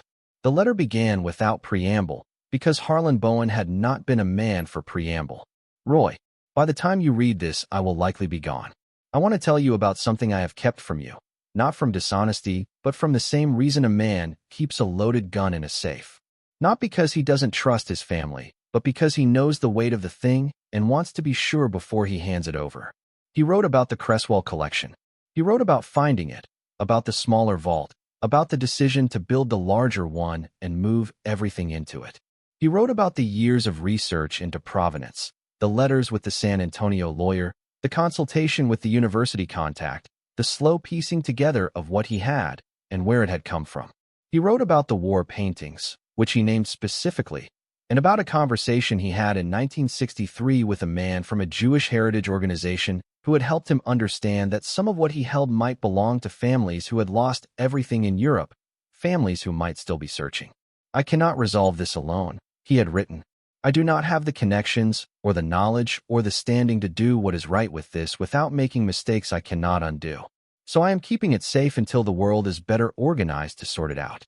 There are organizations now that do this work. When you read this, there will be more. Use them." Then he had written about the farm. "I know this land has been hard on you. It has been hard on me, and I suspect it was hard on whoever held it before. Land like this is not generous in the ordinary sense. It asks more than it gives most years, and you have to love it for what it is rather than what you wish it were. But I want you to know that I chose it deliberately, not because of what Cresswell left in the ground. I did not know about that when I bought it. I chose it because it was solid and it was real, and I needed both of those things very badly when I came back from the war. What is in the vault is not the value of this land. The value of this land is what you and I and whoever comes after us make of it with our hands. But what is in the vault will make it easier. That is why I kept it. Not for myself, for the ones who come after. Tell my grandson, when he is old enough, that his great-grandfather was not a simple man. Tell him that simple men do not build vaults. But tell him also that I was not a complicated man. Complicated men do not farm. I was a man who believed in doing the right thing even when the right thing was unclear, and so sometimes I waited until it was clearer. I hope I have not waited too long." The letter ended there. No signature. Just a period and then the rest of the page blank. Elias set it down. Rosa had tears on her face. She was not trying to hide them. He was not crying. He did not know exactly what he was doing. There was a fullness in his chest that he had no word for, something that was grief and pride, and the specific ache of something understood too late and not too late at the same time. "He knew," Rosa said softly. "He knew you'd be the one to find it." Elias thought about that. His grandfather had addressed the letter to Roy and then added in smaller letters and to his son after him, as if he had known, in the way that old men sometimes seem to know things, that the letter might need to travel further than intended. "He trusted someone would," Elias said. "I don't think he knew it would be me specifically. But it was you," Rosa said. He looked at the letter on the table, at the 2 pages in his grandfather's hand, the words that had waited underground for 50 years, patient as the earth that held them. "Yeah," he said, "it was me." Outside, the field lights were on again, and the specialists were still working with their patient, careful movements. The vault stood open in the ground, exhaling its decades into the Texas air. The dry field stretched away from it in every direction, cracked and pale and asking, as it always asked, for more than it was easy to give. But something had changed. Not the field, not the sky, not the arithmetic of drought and debt that had been pressing on Elias Bowen for as long as he could remember. Those things were still exactly what they were. What had changed was the ground beneath the field, the ground that had been holding something all this time, the ground that his grandfather had chosen and marked and trusted, the ground that had taken a drill bit and a $4,000 loan and a map with an X and finally opened. Water, his grandfather had called it. He had been right. That evening, after the specialists had finished for the day and the field lights dimmed and the county road finally emptied of observers, Elias and Rosa sat on the porch of the farmhouse in the dark. They did not talk much. The night birds were out, and the insects, and somewhere in the distance a coyote made a sound that traveled across the flat plain like a question no one was obligated to answer. Rosa asked him once, quietly, what he was going to do with the farm. He thought about it the way he thought about most things, fully and without rushing. "Fix it," he said. "The well, the roof, the fence line on the east side, the drainage in the south field." He paused. "Maybe get some cattle back." Rosa smiled. He could see it in the dark. "That's it. That's enough to start with," he said. She leaned her head back against the porch post and looked at the stars, which were thick above the Texas plain the way they only are when you are far enough from other people's lights that the sky can show you what it actually contains. "Grandpa would have liked this," she said. Elias thought about a man who had spent 30 years sitting with a secret that size, who had come out every morning before light to work land that asked more than it gave, who had gone to church on Sundays and sung with his mouth barely open, who had built a vault in the dark and drawn a map and written, and to his son after him in careful angular handwriting on a faded envelope. Yeah, he said, I think he would. The night was quiet around them, the particular quiet of a place that has been carrying something for a long time and has finally set it down. The news story ran nationally the following morning. Not on the front page of anything, not yet, but in the culture and heritage sections, picked up by wire services and shared online with the speed that interesting things travel now. Buried art collection discovered on Texas farm. Possible museum-quality works among contents. Family says grandfather left the collection for future generations. The headline was technically accurate and emotionally incomplete, the way headlines always are. It did not explain why a man would spend 30 years researching the history of objects he'd found, commission a sealed vault, write a letter to his son and his son's son, draw a map with a pencil X, and then wait. It did not explain the patience of it. But stories rarely explain patience because patience is not dramatic enough on its own. It only becomes dramatic when you see what it was holding in place. Elias read the story on Rosa's phone over morning coffee. He handed it back. They're going to want to talk to you, she said. Eventually. I know, he said. What will you say? He thought about it. He looked out the window at the vault, which was still open, still breathing, still being cataloged by people who had come from elsewhere to understand what had been here all along. I'll say my grandfather was a careful man, he said. And that careful men sometimes leave things for later that they couldn't do themselves. Rosa looked at him for a moment. That's enough, she said. He thought so too. In the days that followed, as the legal process began its measured movement and the specialists continued their work and the catalog of the vault's contents grew longer, Elias found himself returning again and again to one specific thing his grandfather had written. Not the part about the collection, not the part about the art or the documents or the waiting. The part about the land. What is in the vault is not the value of this land. The value of this land is what you and I and whoever comes after us make of it with our hands. He had read those words a dozen times by now, and each time they settled differently. The way things settle when you are still in the process of understanding them. His grandfather had not buried the collection because it was more valuable than the land. He had buried it because it was separate from the land. The land was one thing. What the land held was another. And it was the land that mattered to Harlan Bowen, the land that he had chosen and worked and protected for 30 years without anyone knowing everything that protecting it had required. Elias thought about the $4,000 he had borrowed to drill the well.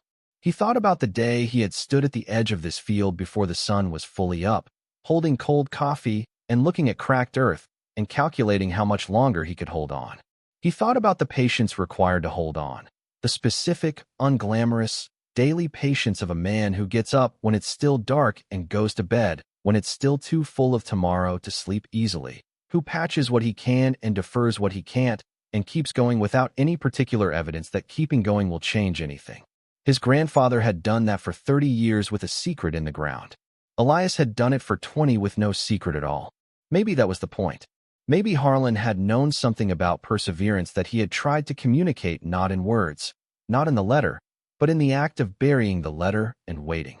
Maybe the message was not in what was stored in the vault, but in the fact of the vault itself.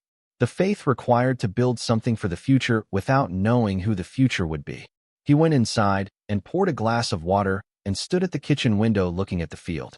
The vault entrance was visible from here, a dark square in the pale earth, the preservation tent beside it. In a few months, when the legal process was further along, it would be sealed again or removed. The field would be just a field again, but it would be a different field. It would be a field with a well in it, eventually. A field with water below it, the ordinary kind, the kind that made things grow. And beneath the well, in the space his grandfather had made and filled and sealed and left for later, there would be nothing, because the later had finally come, and the things placed there for the future had arrived at their future and been received. He thought that was what his grandfather had meant by water, not the thing that comes up from a well, the thing that makes it possible to keep going until the well comes in. The legal process moved the way legal processes always move, not slowly out of negligence, but slowly out of necessity, The way a river moves around a large obstacle, not stopping but finding the path that accounts for everything in its way. Elias had been told to expect months. He prepared himself for months the way he prepared himself for any long season, by setting the expectation firmly and then not checking on it more than once a day. The first formal meeting with the attorneys happened 3 weeks after the vault was opened. Rosa had insisted on being present, which Elias had not objected to, and she had also insisted on hiring a specialist in art and estate law from Austin rather than relying on the county's public legal guidance, which Elias had objected to mildly before conceding. The attorney Rosa found was a methodical woman in her mid-40s named Perveen Chandra, who had handled 3 significant art recovery cases in the previous decade and who spoke about the legal landscape of displaced artworks with the specific fluency of someone who has spent a long time in a territory most people only visit once. She sat across from them in her Austin office with the vault catalog spread across the conference table, tabs inserted at the sections of interest, and walked them through what the law said and what it didn't say, and where the gray areas were and how gray areas were usually resolved. The short version, she told them, was this. The Cresswell estate sale had been legally executed.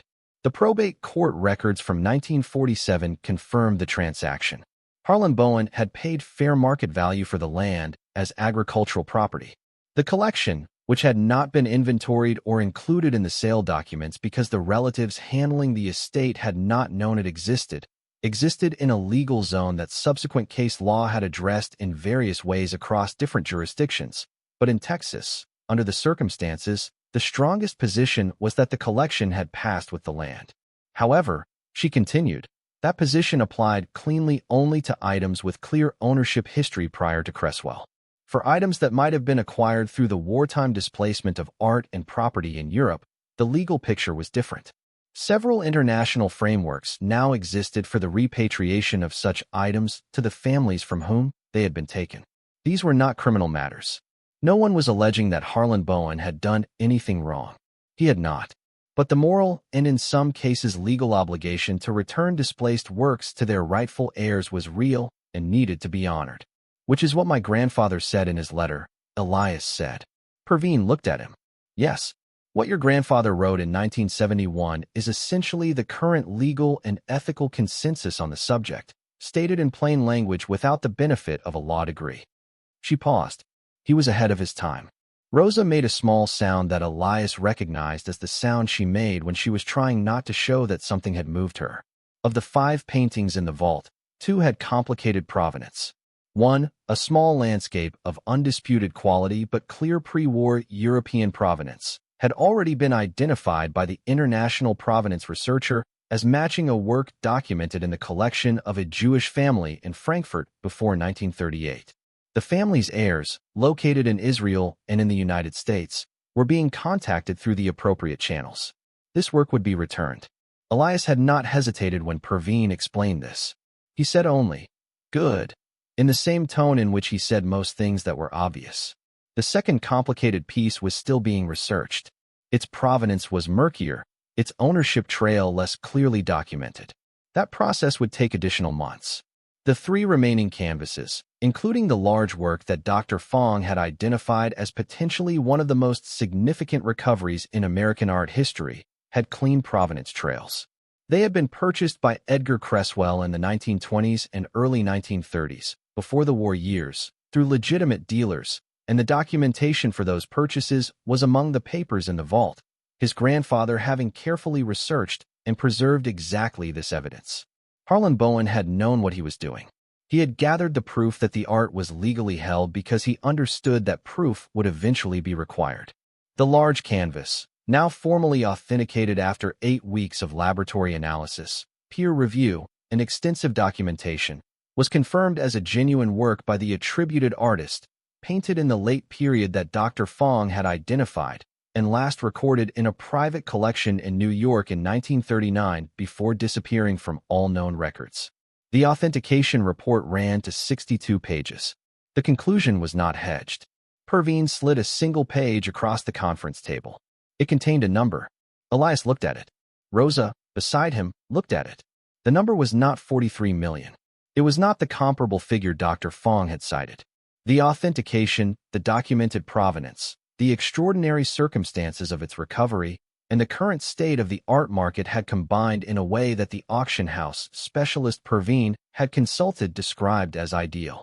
The estimated pre-sale valuation for the large canvas alone was between $68 and $72 million. Elias read the number twice. He set the paper down. The other two authenticated canvases, Perveen said, are estimated in a combined range of 18 to 24 million. The coins, the currency, and the bonds, accounting for complications and verification timelines, add a further 4 to 7 million in conservative estimates. She folded her hands.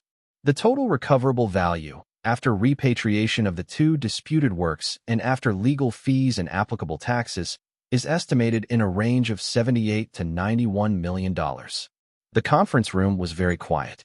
Rosa had both hands flat on the table. She was looking at the surface of the table with the expression of someone who has decided that looking at a fixed point is the only way to stay fixed themselves. Elias looked at the window. Through the glass, Austin looked exactly like Austin, the same city it had been when they drove into it this morning, full of people moving through their ordinary days with no knowledge of what was being said in this room. He thought about the $4,000 loan. He thought about Jan's 18-month timeline. He thought about the first morning he had stood at the edge of his field with cold coffee and looked at cracked earth and done the arithmetic and come up short. He thought about his grandfather sitting in the third pew with his mouth barely open. He kept it for the ones who come after, Elias said quietly. I'm sorry, Perveen said. Something my grandfather wrote. He looked at the page with the number on it. He said what was in the vault would make it easier. He kept it for the ones who come after. Perveen was quiet for a moment. Then she said, he was right. They drove home in the afternoon. Rosa drove because she had insisted and because Elias had not argued, understanding that she needed the activity of driving the way he had needed the barn, something to do with her hands while her mind processed what it had been handed. They did not talk much for the first hour. The highway unrolled ahead of them, flat and certain, the kind of road that asks nothing of you except that you keep going. After a while, Rosa said, without preamble, he built a vault. He buried it 200 feet down. He never told anyone. He farmed the land above it for 30 years like it was just ground. Yeah, Elias said. And then he died and Dad farmed it for 30 more years and never knew. Yeah. She was quiet for another stretch. Then, and you almost sold it. Elias looked at the road. I didn't, though. No, she said. You didn't. He thought about the offer from Becker 5 years ago. The low and insulting offer delivered with casual confidence. He had declined it without deliberation, not because he had any particular reason to believe the land would vindicate him, but because it was his, and selling it had felt like a kind of surrender he was not willing to make. Not to Becker. Not to anyone. I just wasn't ready to give it up, he said. That's all it was. Rosa glanced at him. I don't think that's all it was. He did not argue. He looked out the window at the flat Texas plain passing by, the pale grass and the occasional windmill and the wide sky that held everything without comment, and thought that maybe she was right. Maybe there was something in him that had known, not the fact, not the vault, but something, some faint gravity pulling in the direction of holding on that he had not been able to name or explain but had followed anyway, the way a plant follows light without knowing what light is. When they got home, the farm looked the same as it always had. The house, the barn, the field, the fence line with its gaps. The vault had been sealed again with a temporary covering while the legal process continued. The preservation tent was gone. The field lights were gone. The county vehicles were gone. What remained was the land and the sky and the late afternoon quiet that Elias had lived inside for 20 years. He sat on the porch steps for a long time after Rosa went in to make dinner.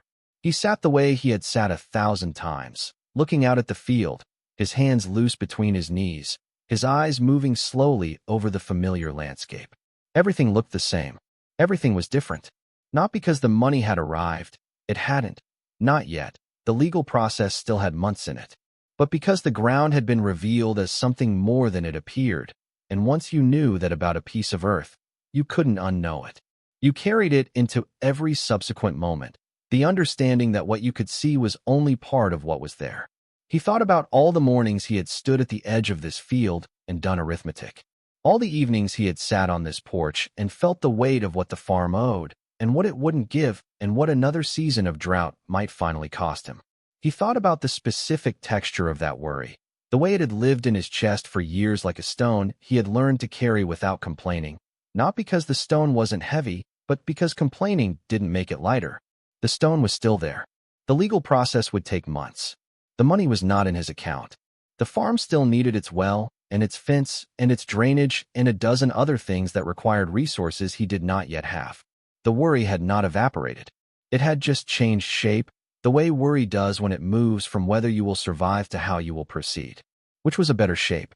Still a weight, but a weight that faced forward instead of down. He went inside when Rosa called him for dinner. They drove home from Austin in the afternoon. Rosa drove because she had insisted and because Elias had not argued, understanding that she needed the activity of driving the way he had needed the barn after difficult conversations, something to do with her hands while her mind processed what it had been handed. They did not talk much for the first hour. The highway unrolled. Ahead of them, flat and certain, the kind of road that asks nothing of you except that you keep going. After a while, Rosa said, without preamble, he built a vault. He buried it 200 feet down. He never told anyone. He farmed the land above it for 30 years like it was just ground. Yeah, Elias said. And then he died and Dad farmed it for 30 more years and never knew. Yeah. She was quiet for another stretch. Then, and you almost sold it. Elias looked at the road. I didn't, though. No, she said. You didn't. He thought about Becker's offer 5 years ago. The low and insulting number delivered with the casual confidence of someone who does not expect to be turned down. He had declined it without deliberation, not because he had any particular reason to believe the land would vindicate him, but because it was his, and selling it had felt like a kind of surrender he was not willing to make. Not to Becker, not to drought, not to arithmetic. I just wasn't ready to give it up, he said. That's all it was. Rosa glanced at him. I don't think that's all it was. He did not argue. He looked out the window at the flat Texas plain passing by, the pale grass and the occasional windmill and the wide sky that held everything without comment, and thought that maybe she was right. Maybe there was something in him that had known, not the fact of the vault, not the collection, not the number on Pervine's table, but something. Some faint pull in the direction of holding on that he had not been able to name or explain, but had followed anyway, the way a plant follows light, without knowing what light is. The word spread through the county the way all words spread, imperfectly and completely. The news stories had done some of it, the regional ones first, and then the national ones that picked up the art angle, the recovered masterwork and its 70-year absence from the world's records. But news stories reach people from the outside in. What reached the county from the inside out was different. It was the version that traveled through conversations at the feed store and the diner and after Sunday services. The version that had the texture of a community turning something over and looking at it from all angles. The version that traveled was not precisely accurate, but it was not wrong in its essentials. Elias Bowen drilled for water and found a fortune. His grandfather buried it for the family. 3 generations struggled on that land and never knew what was underneath it. The old man knew all along. The specific numbers varied depending on who was telling it. Some had it at 50 million. Some had it at 100. Some had it at numbers that bore no relationship to anything documented, because the human appetite for the scale of a story tends to expand the story's scale. But the emotional core of it was consistent across every version. A man who had been struggling for years, who had been close to losing what his family had built over 3 generations, had held on just long enough for the ground to give back what it had been holding. People responded to that the way people respond to things that touch something true about how they wish the world worked. With a kind of relieved gladness that is part joy for the person and part hope for themselves, the recognition that sometimes, occasionally, the thing that holds on long enough finds that holding on was worth it. Dale Hutchins came by the week after the Austin meeting. He brought a case of beer, which was the Hutchins equivalent of a casserole, and sat with Elias on the porch in the early evening and didn't say much of consequence, but said it with the particular warmth of a neighbor who has understood that he has been living beside something remarkable without knowing it, and who wants to acknowledge that without making a production of it. Heck of a thing, Dale said. Yeah, Elias said. Your grandfather. Yeah. They drank their beers and looked at the field, and the old man's shadow was everywhere in the conversation without either of them naming it directly, because that was how men like them handled things that were larger than ordinary language. Ruth Presley came with another casserole and sat in the kitchen with Rosa for an hour, talking about things that Elias only half heard through the door, the practical details of what came next, lawyers and timelines, and what to do with the farmhouse. And underneath all of it, the sound of two women who understood that the practical details were a way of honoring something that couldn't be directly addressed. Becker, the man who had made the low offer 5 years ago, did not come. Elias had not expected him to. He noticed the absence the way you notice the shape of something that isn't there, briefly and without particular feeling. There was one visit he had not anticipated. There was one conversation from that period that Elias had not anticipated, and that stayed with him longer than most. He had been at the feed store in town on a Wednesday, picking up supplies with the particular focused attention of a man who is trying to behave normally in a situation that is not normal, when he heard his name from across the aisle. He turned and found a man he recognized only vaguely, someone from the far edge of the county, a man named Holloway who farmed a smaller parcel 2 roads over, and whose name Elias associated primarily with the county cooperative meetings he occasionally attended. Holloway walked over without hesitation. He was in his 60s, wide through the shoulders, with the specific posture of a man who has been working outdoors his entire life and whose body has settled permanently into that work. He put his hand out, and Elias shook it. "I wanted to say something," Holloway said. He had the careful manner of a person who has rehearsed a moment and is now discovering that the rehearsed version and the actual version feel different. "My father lost his place in '78. Drought took it. He never recovered. Died believing he'd failed the family." He stopped. He was looking at a point somewhere past Elias's shoulder, seeing what happened on your land, seeing that a man can hold on long enough for something to turn. He stopped again, and when he looked directly at Elias's eyes were steady but not dry. "I just wanted to say it matters. What you did, even if you didn't know what you were holding on to." Elias did not know exactly what to say to that, so he said the thing that was true. "I'm sorry about your father." Holloway nodded once. "He would have liked your grandfather," he said. And then he picked up his supplies and went to the register, and Elias stood in the feed store aisle for a moment, holding the weight of the thing that had just been set down beside him. He thought about it for a long time afterward, about what it meant for a story like this to travel through a community of people who had their own versions of the same struggle. The drought years had not been selective. They had pressed on everyone who farmed this county, every family that had tried to grow something from land that was becoming less willing to give. The Bowen story was particular, the vault, the art, the grandfather's secret, all of it specific to one family and one piece of ground. But the part that resonated was not the specific part. It was the part about holding on. Garrett Pace came by on a Saturday morning, pulling into the yard in his personal truck rather than the work vehicle, wearing a clean shirt in the way that a man who is not accustomed to wearing clean shirts for social occasions wears one, slightly stiffly. He knocked on the door frame, though the door was open, and waited until Elias came to it. "I wanted to make sure you knew," Garrett said, "that I didn't talk to anybody. After the first day, I know it got out, and I know I said something to my wife that first evening before I understood what we had. But after that I kept my mouth shut." "I know," Elias said. "I didn't think it was you." Garrett nodded. He looked at the field, at the covered vault entrance, at the land that was beginning to dry even further into summer. "Interesting thing about that location," he said. "The one I marked for the well. What about it? I ran my equipment over the area again last week, just out of curiosity. Standard hydrogeological survey." He looked at Elias. "There's water there, about 40 feet below the vault level. Strong aquifer. You could still have your well if you want it." Elias looked at him for a moment. Then he felt something move through him that was not quite a laugh and not quite something else, but was somewhere between them, a release of something that had been held a long time. "Yeah," he said. "I want it." Garrett smiled. It was the first time Elias had seen him smile, and it suited the man in the way that things suit people who don't deploy them often.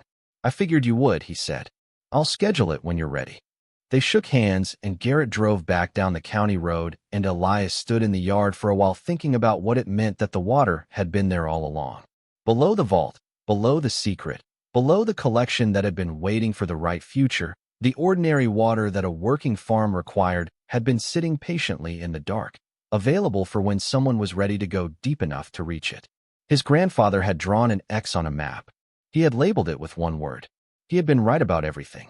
The autumn came with its particular quality of light, lower and more golden, the shadows longer in the morning, the evenings turning cool before dark. The legal process was moving into its final stages. Perveen had called twice with updates that were favorable and once with a complication that resolved itself within 10 days. The repatriation of the Frankfurt landscape had been completed, the handover documented and witnessed, the heirs informed by the appropriate organization. Elias had not attended the ceremony, but had been told about it. The heir who received the painting on behalf of the family had asked to know the name of the farmer whose grandfather had kept it safe. She had written him a letter. He read it 3 times and then put it in the box of his grandfather's effects, beside the military ID and the discharge certificate and the photographs of the young man who had come home from the war and chosen this particular ground to stand on. It seemed right that it should be there. The first funds arrived in November, an advance against the settled portions of the estate, while the remaining items continued through the legal process.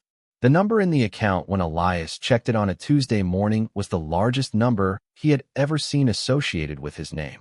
He sat with his coffee and looked at it on the bank's website for several minutes, not from disbelief, but from the sense that looking at something directly was the appropriate way to receive it. He had never been a man who looked away from things. He called Jan that morning. She answered on the first ring. "I saw," she said. "I figured you had. I want you to know," she said, "that 18 months was a conservative estimate." "I know," he said. "You had more time than that." "I know," he said again. He did not say he hadn't felt like it. She knew. That was what the 18 months had meant. Not the mathematical end of the line, but the edge of what felt survivable without something changing. And something had changed.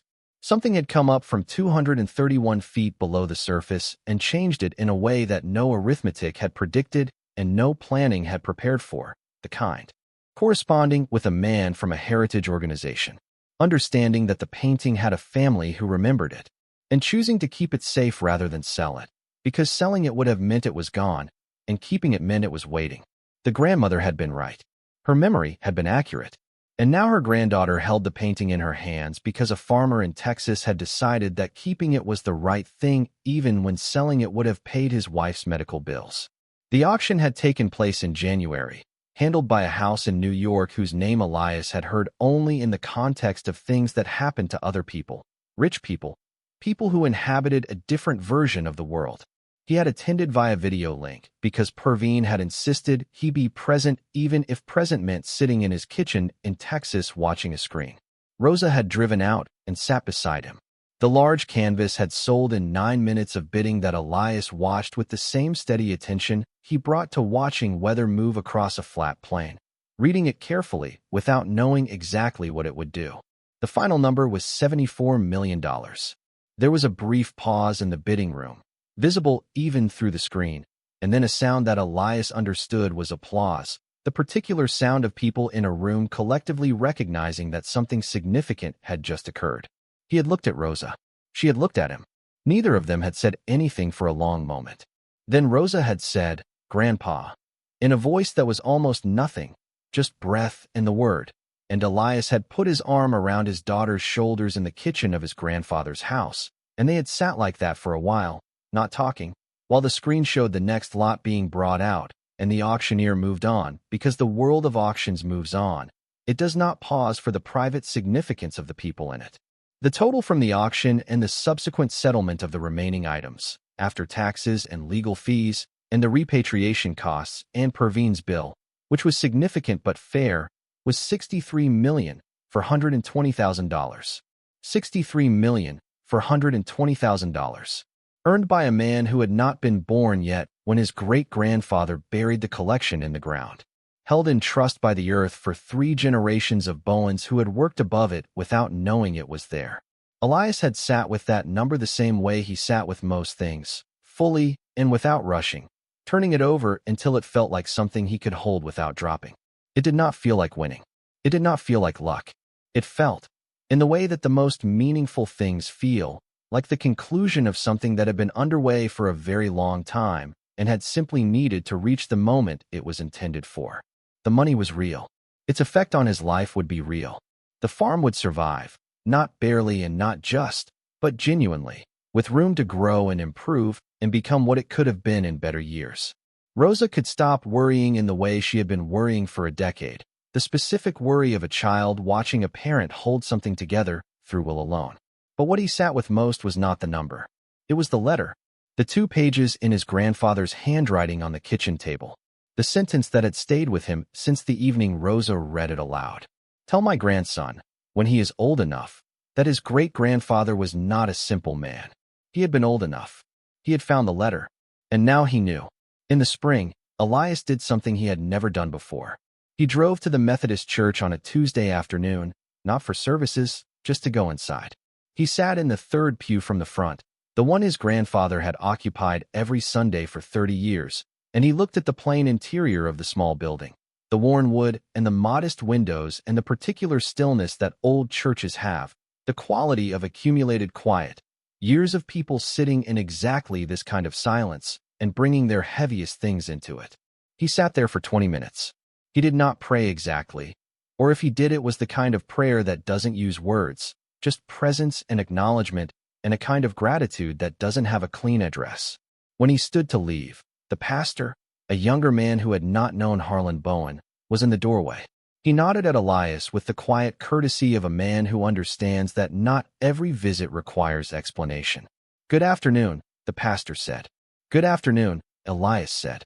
He drove home on the county road, past the fields that were beginning to green, past the fence lines, past the mailbox at the end of the drive, and pulled into the yard. The house looked the way it had looked all his life, plain and particular and marked by the decades of people who had lived inside it. He could see where the new roof boards were on the barn, lighter in color than the old ones. He could see the wellhead standing in the field, the concrete pad around it still pale and clean. He got out of the truck and stood for a moment in the yard, looking at the farm. His grandfather's farm, his father's farm, his farm. The same ground, the same sky, the same fence line, the same barn built by hands that had come back from the war needing something real to do. The spring wind moved across the field in long, slow waves that bent the new grass and kept going, the way wind does, without destination or hesitation, touching everything briefly and moving on. Elias watched it cross the field and past the vault's location, marked now only by a slight difference in the earth's color where the excavation had healed over, and of change that arrives not because you were strategic, but because you were still there when it came. What are you going to do first? She asked.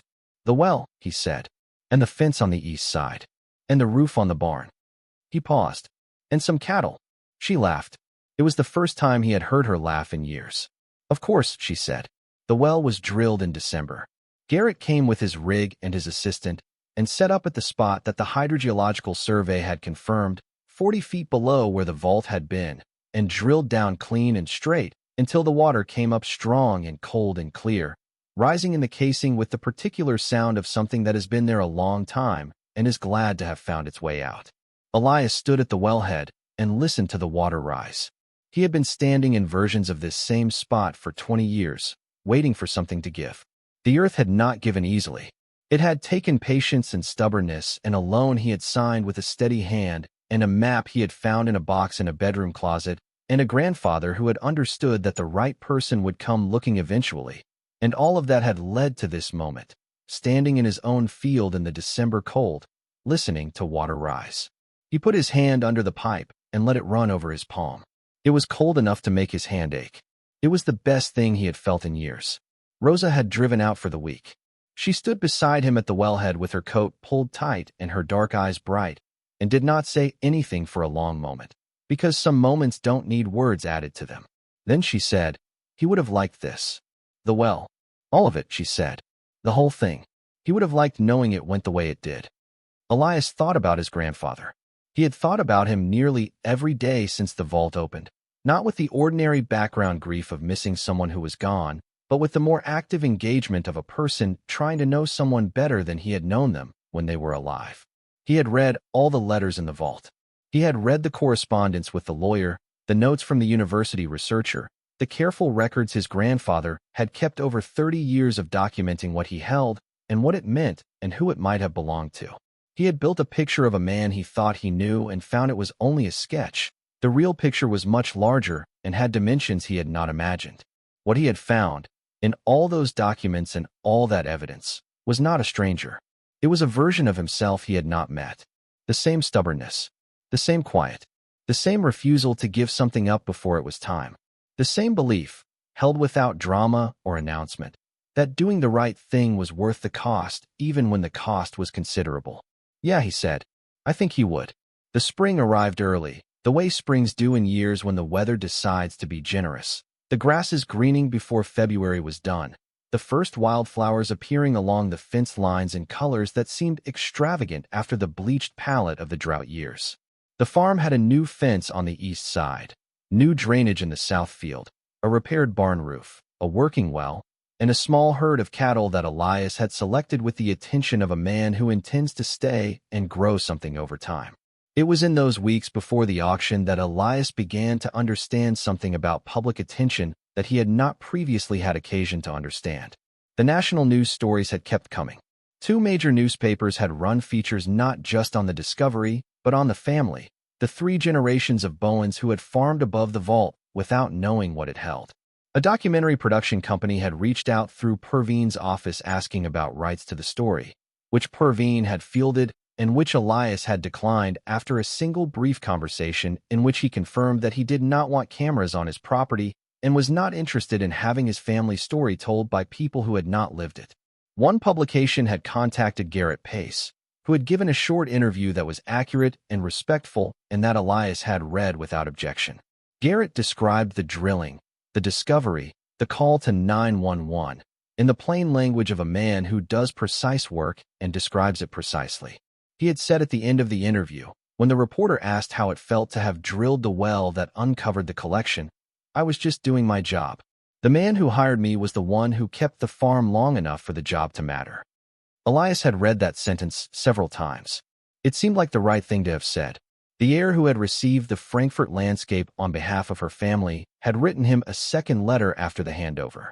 It was longer than the first, and in it she described something her grandmother had told her about the painting, how it had hung in the hallway of their house in Frankfurt, how her grandmother had stood beneath it as a young girl and memorized its details before everything was taken, how she had described it to her children and then her grandchildren from memory for 6 decades. The specific quality of the light in the painted landscape and the way the horizon sat just slightly lower than center.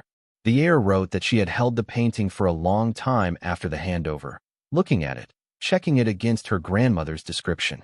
Every detail had been right. Her grandmother had been accurate down to the precise angle of the light. Elias had read that letter 3 times as well. He had thought about his grandfather researching the provenance of that painting in the 1960s. Continue toward the fence line, and then beyond it, out into the flat plain that stretched away in every direction without particular concern for what had happened here or what it meant. He had found what he was looking for. Not what he had thought he was looking for. Not the water he had borrowed $4,000 to find. But the thing underneath the search, the thing that holds a man in place when everything else is suggesting he move. The thing that his grandfather had called by a simple name and left in the dark and trusted to find its way up when the time was right. The time had been right. He went inside. The kitchen was warm and smelled of coffee and the ordinary morning. Rosa was at the table with her laptop and a mug, working remotely for the week, the particular intimacy of a daughter who has decided that a week on her father's farm is not an imposition but a choice. She looked up when he came in. "Where did you go?" she asked. "Church," he said. She looked at him for a moment. "The Methodist one?" "The third pew," he said. She smiled. Not the careful smile she used when she was managing something, but the real one, the one she had inherited from her mother, and that appeared on her face with the specific ease of something that has found its right place. "Good," she said. He poured his coffee and sat down at the table that had been his grandmother's before it was his, and her mother's before that, the table that had witnessed a great deal of ordinary life and was now witnessing this. He looked out the window at the field, at the spring grass bending in the wind, at the wellhead standing in the pale morning light, at the ground that had given back what it had been given. Harlan Bowen had chosen this land on purpose. He had come back from a war and put his hands in it and built something that was supposed to last. He had found something in it he hadn't expected and had made a decision about what to do with it that required more patience and faith than most people would have been able to sustain. He had written a letter to his son and his son's son and put it in the dark where it would keep until the keeping was done. It had kept. The keeping was done. Elias Bowen sat in his grandfather's kitchen in the spring of a year his grandfather had not lived to see, with a mug of coffee in his hands and his daughter across the table, and his field greening in the window, and his well drawing clean water from the earth below, and he felt the specific weight of 3 generations pressing gently on his shoulders, not as burden, not as debt, but as the kind of company that does not require conversation to be present. He had thought about what he wanted to do with some portion of the money that went beyond the farm itself. Not all of it, and not immediately. The legal process had made timing a matter of patience, but a portion, directed deliberately in the way his grandfather had directed things deliberately, with the intention of making something last. He had talked it through with Rosa over several evenings, the way they talk through things now, slowly and without rushing to conclusion, finding the right shape of it before committing to the form. What they had settled on was 2 things. The first was a fund in his grandfather's name, administered through the County Agricultural Cooperative, designed to provide low-interest emergency loans to small farms in drought-affected years. The kind of loan that could keep a man operational through one more season without forcing him to choose between his farm and everything else. The kind of loan that might have changed things for Holloway's father in 1978. The kind of loan that might, in some future year of bad rainfall and low water tables, allow someone else to hold on long enough for something to turn. Elias had presented this to the cooperative's board on a Thursday evening in February, sitting across a plain table in a room he had been in before for less hopeful purposes, and described it in the direct, plain language that was his natural mode. The board had approved it without extended deliberation. One older member, a woman who had farmed the county for 40 years, had said afterward in the parking lot, "Your grandfather would have done something like this." Elias had said he thought so too. The second was simpler. He had commissioned a headstone for his grandfather's grave in the church cemetery, a simple marker in gray stone that replaced the weathered original. On it was carved Harlan Bowen's name, his dates, and a single line beneath them, the same 4 words, in the same plain style his grandfather had used for everything he made. He built things to last. He had stood at the grave on a February morning with his hat in his hands and looked at the new stone for a long time. The churchyard was quiet. The wind moved through the cedar trees at the fence line with a sound like breathing. He had not said anything because Harlan Bowen would not have expected anything to be said. A man who had kept a secret for 30 years and trusted the earth to hold it was not a man who needed acknowledgement from the living. He had done what he did because it was right, and what was right was its own sufficient reason. He was the one who had come looking. He was the one who had been there when the drill struck steel at 231 feet and the earth finally gave up what it had been holding. He was the one who had read his grandfather's letter and understood it as it was meant to be understood, not as an explanation of the past, but as an instruction for the future, a quiet imperative written by a careful man for whoever would be patient enough to receive it. Do the right thing even when it's unclear. Hold on until it becomes clearer. Build things that last. Trust the ground you've chosen. He had done all of those things without knowing he was doing them, without any evidence that they would be rewarded, simply because they were the things a Bowen man did on this land, the things the land itself seemed to require of anyone who intended to stay. And the land had kept its end of the arrangement. Outside, the spring wind moved across the field again, slow and certain, bending the new grass and carrying with it the smell of earth that had finally received enough water to begin the work of living again. The fence line held. The barn stood. The well waited to be useful. The sky above the Texas plain was the same enormous sky it had always been, holding everything without comment, asking only that the people beneath it keep going. Elias kept going. That was always the whole of it. That was always enough. In the end, the story of Elias Bowen and his grandfather's vault was told many times and in many ways, by newspapers and by documentary filmmakers and by the people of Harlan County, who told it to each other the way communities tell the stories that mean something to them, with details that shifted slightly from telling to telling, but with a core that remained consistent because the core was true. A man drilled for water and found something no one expected.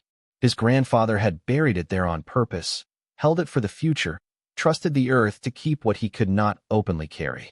3 generations worked the land above it without knowing. The man who found it honored his grandfather's intentions, returned what needed to be returned, and used what remained to keep the farm alive and to help others keep theirs. That was the story as it was told. It was, in its essentials, accurate. What the story did not always include, because stories tend to shed their quieter dimensions as they travel, was the patience of it. The 20 years Elias had spent on that land before the drill struck steel. The 18-month window Jan had given him. The $4,000 loan signed with a steady hand and no particular certainty about the outcome. The cold coffee at the edge of the cracked field before the sun was fully up, and the arithmetic that never came out right, and the stubborn refusal to treat the farm as something that could be given up simply, because giving up would have been easier. The patience was not glamorous. It did not make a good headline. But it was the load-bearing element of the whole structure, the thing without which nothing else could have stood. The vault had been there. The collection had been waiting. But they had been waiting for a specific person, not in the mystical sense, but in the simple sense that things waiting to be found require someone to still be present when the finding happens. Elias had been present. He had been present through drought and debt, and the slow arithmetic of diminishment, present through the 18 months, and the borrowed money, and the cracked earth, and the cold coffee, present in the specific way that only someone who has decided not to leave can be present.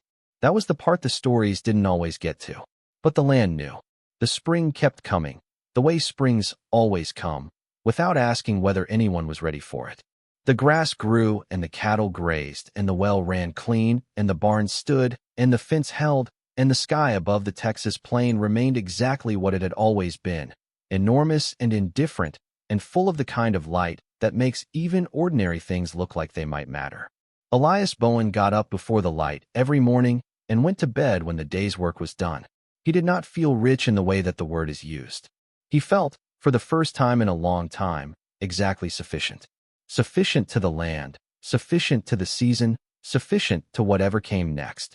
That was the thing his grandfather had tried to give, not wealth exactly, though wealth was part of it, but sufficiency. The deep, ground-level sufficiency of a man who has what he needs to keep doing what he loves. He had that now. He had it because his grandfather had been careful, and because his father had held on, and because he himself had refused to leave. 3 generations. 1 piece of ground. 1 vault. 1 word on a map and faded pencil. Water here. He had been right. He had always been right. There is a particular kind of wealth that accountants cannot measure and auction houses cannot price. It does not appear on any estate inventory. It does not transfer through probate courts or clear through legal processes that run to hundreds of pages. It is not subject to repatriation claims or authentication review or the opinions of specialists who fly in from New York. It is the wealth that accumulates inside a life lived with integrity across a long stretch of time.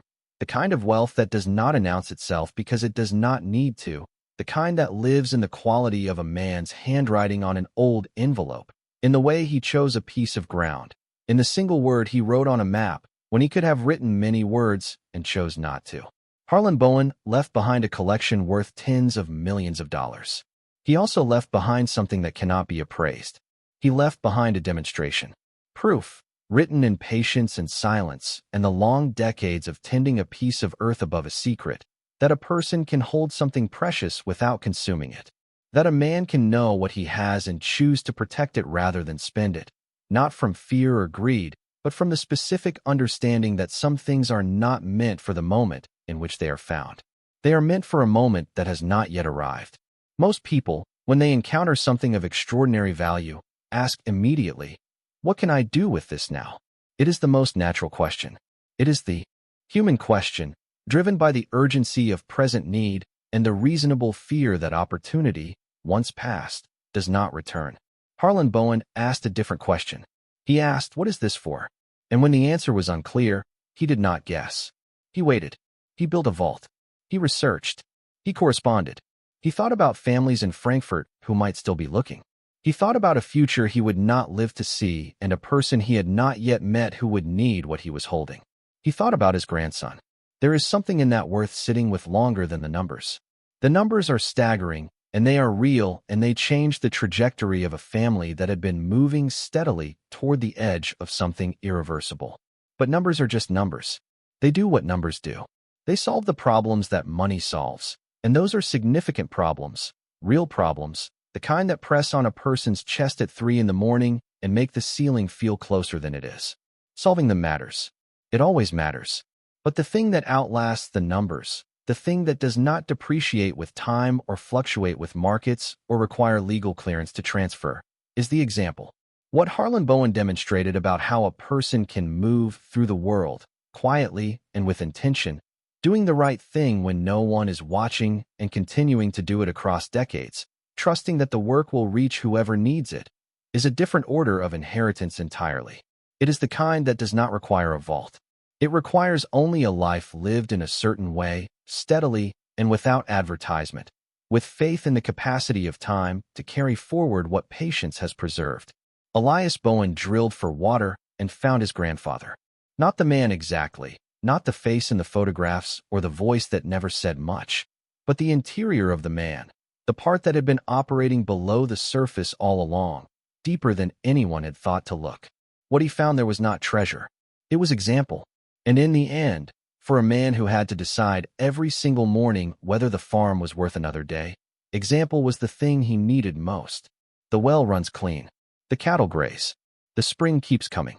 And somewhere beneath the field, in the space the vault left behind when it gave up its contents, the earth has closed over quietly, the way earth always closes over the things it has held and finally released.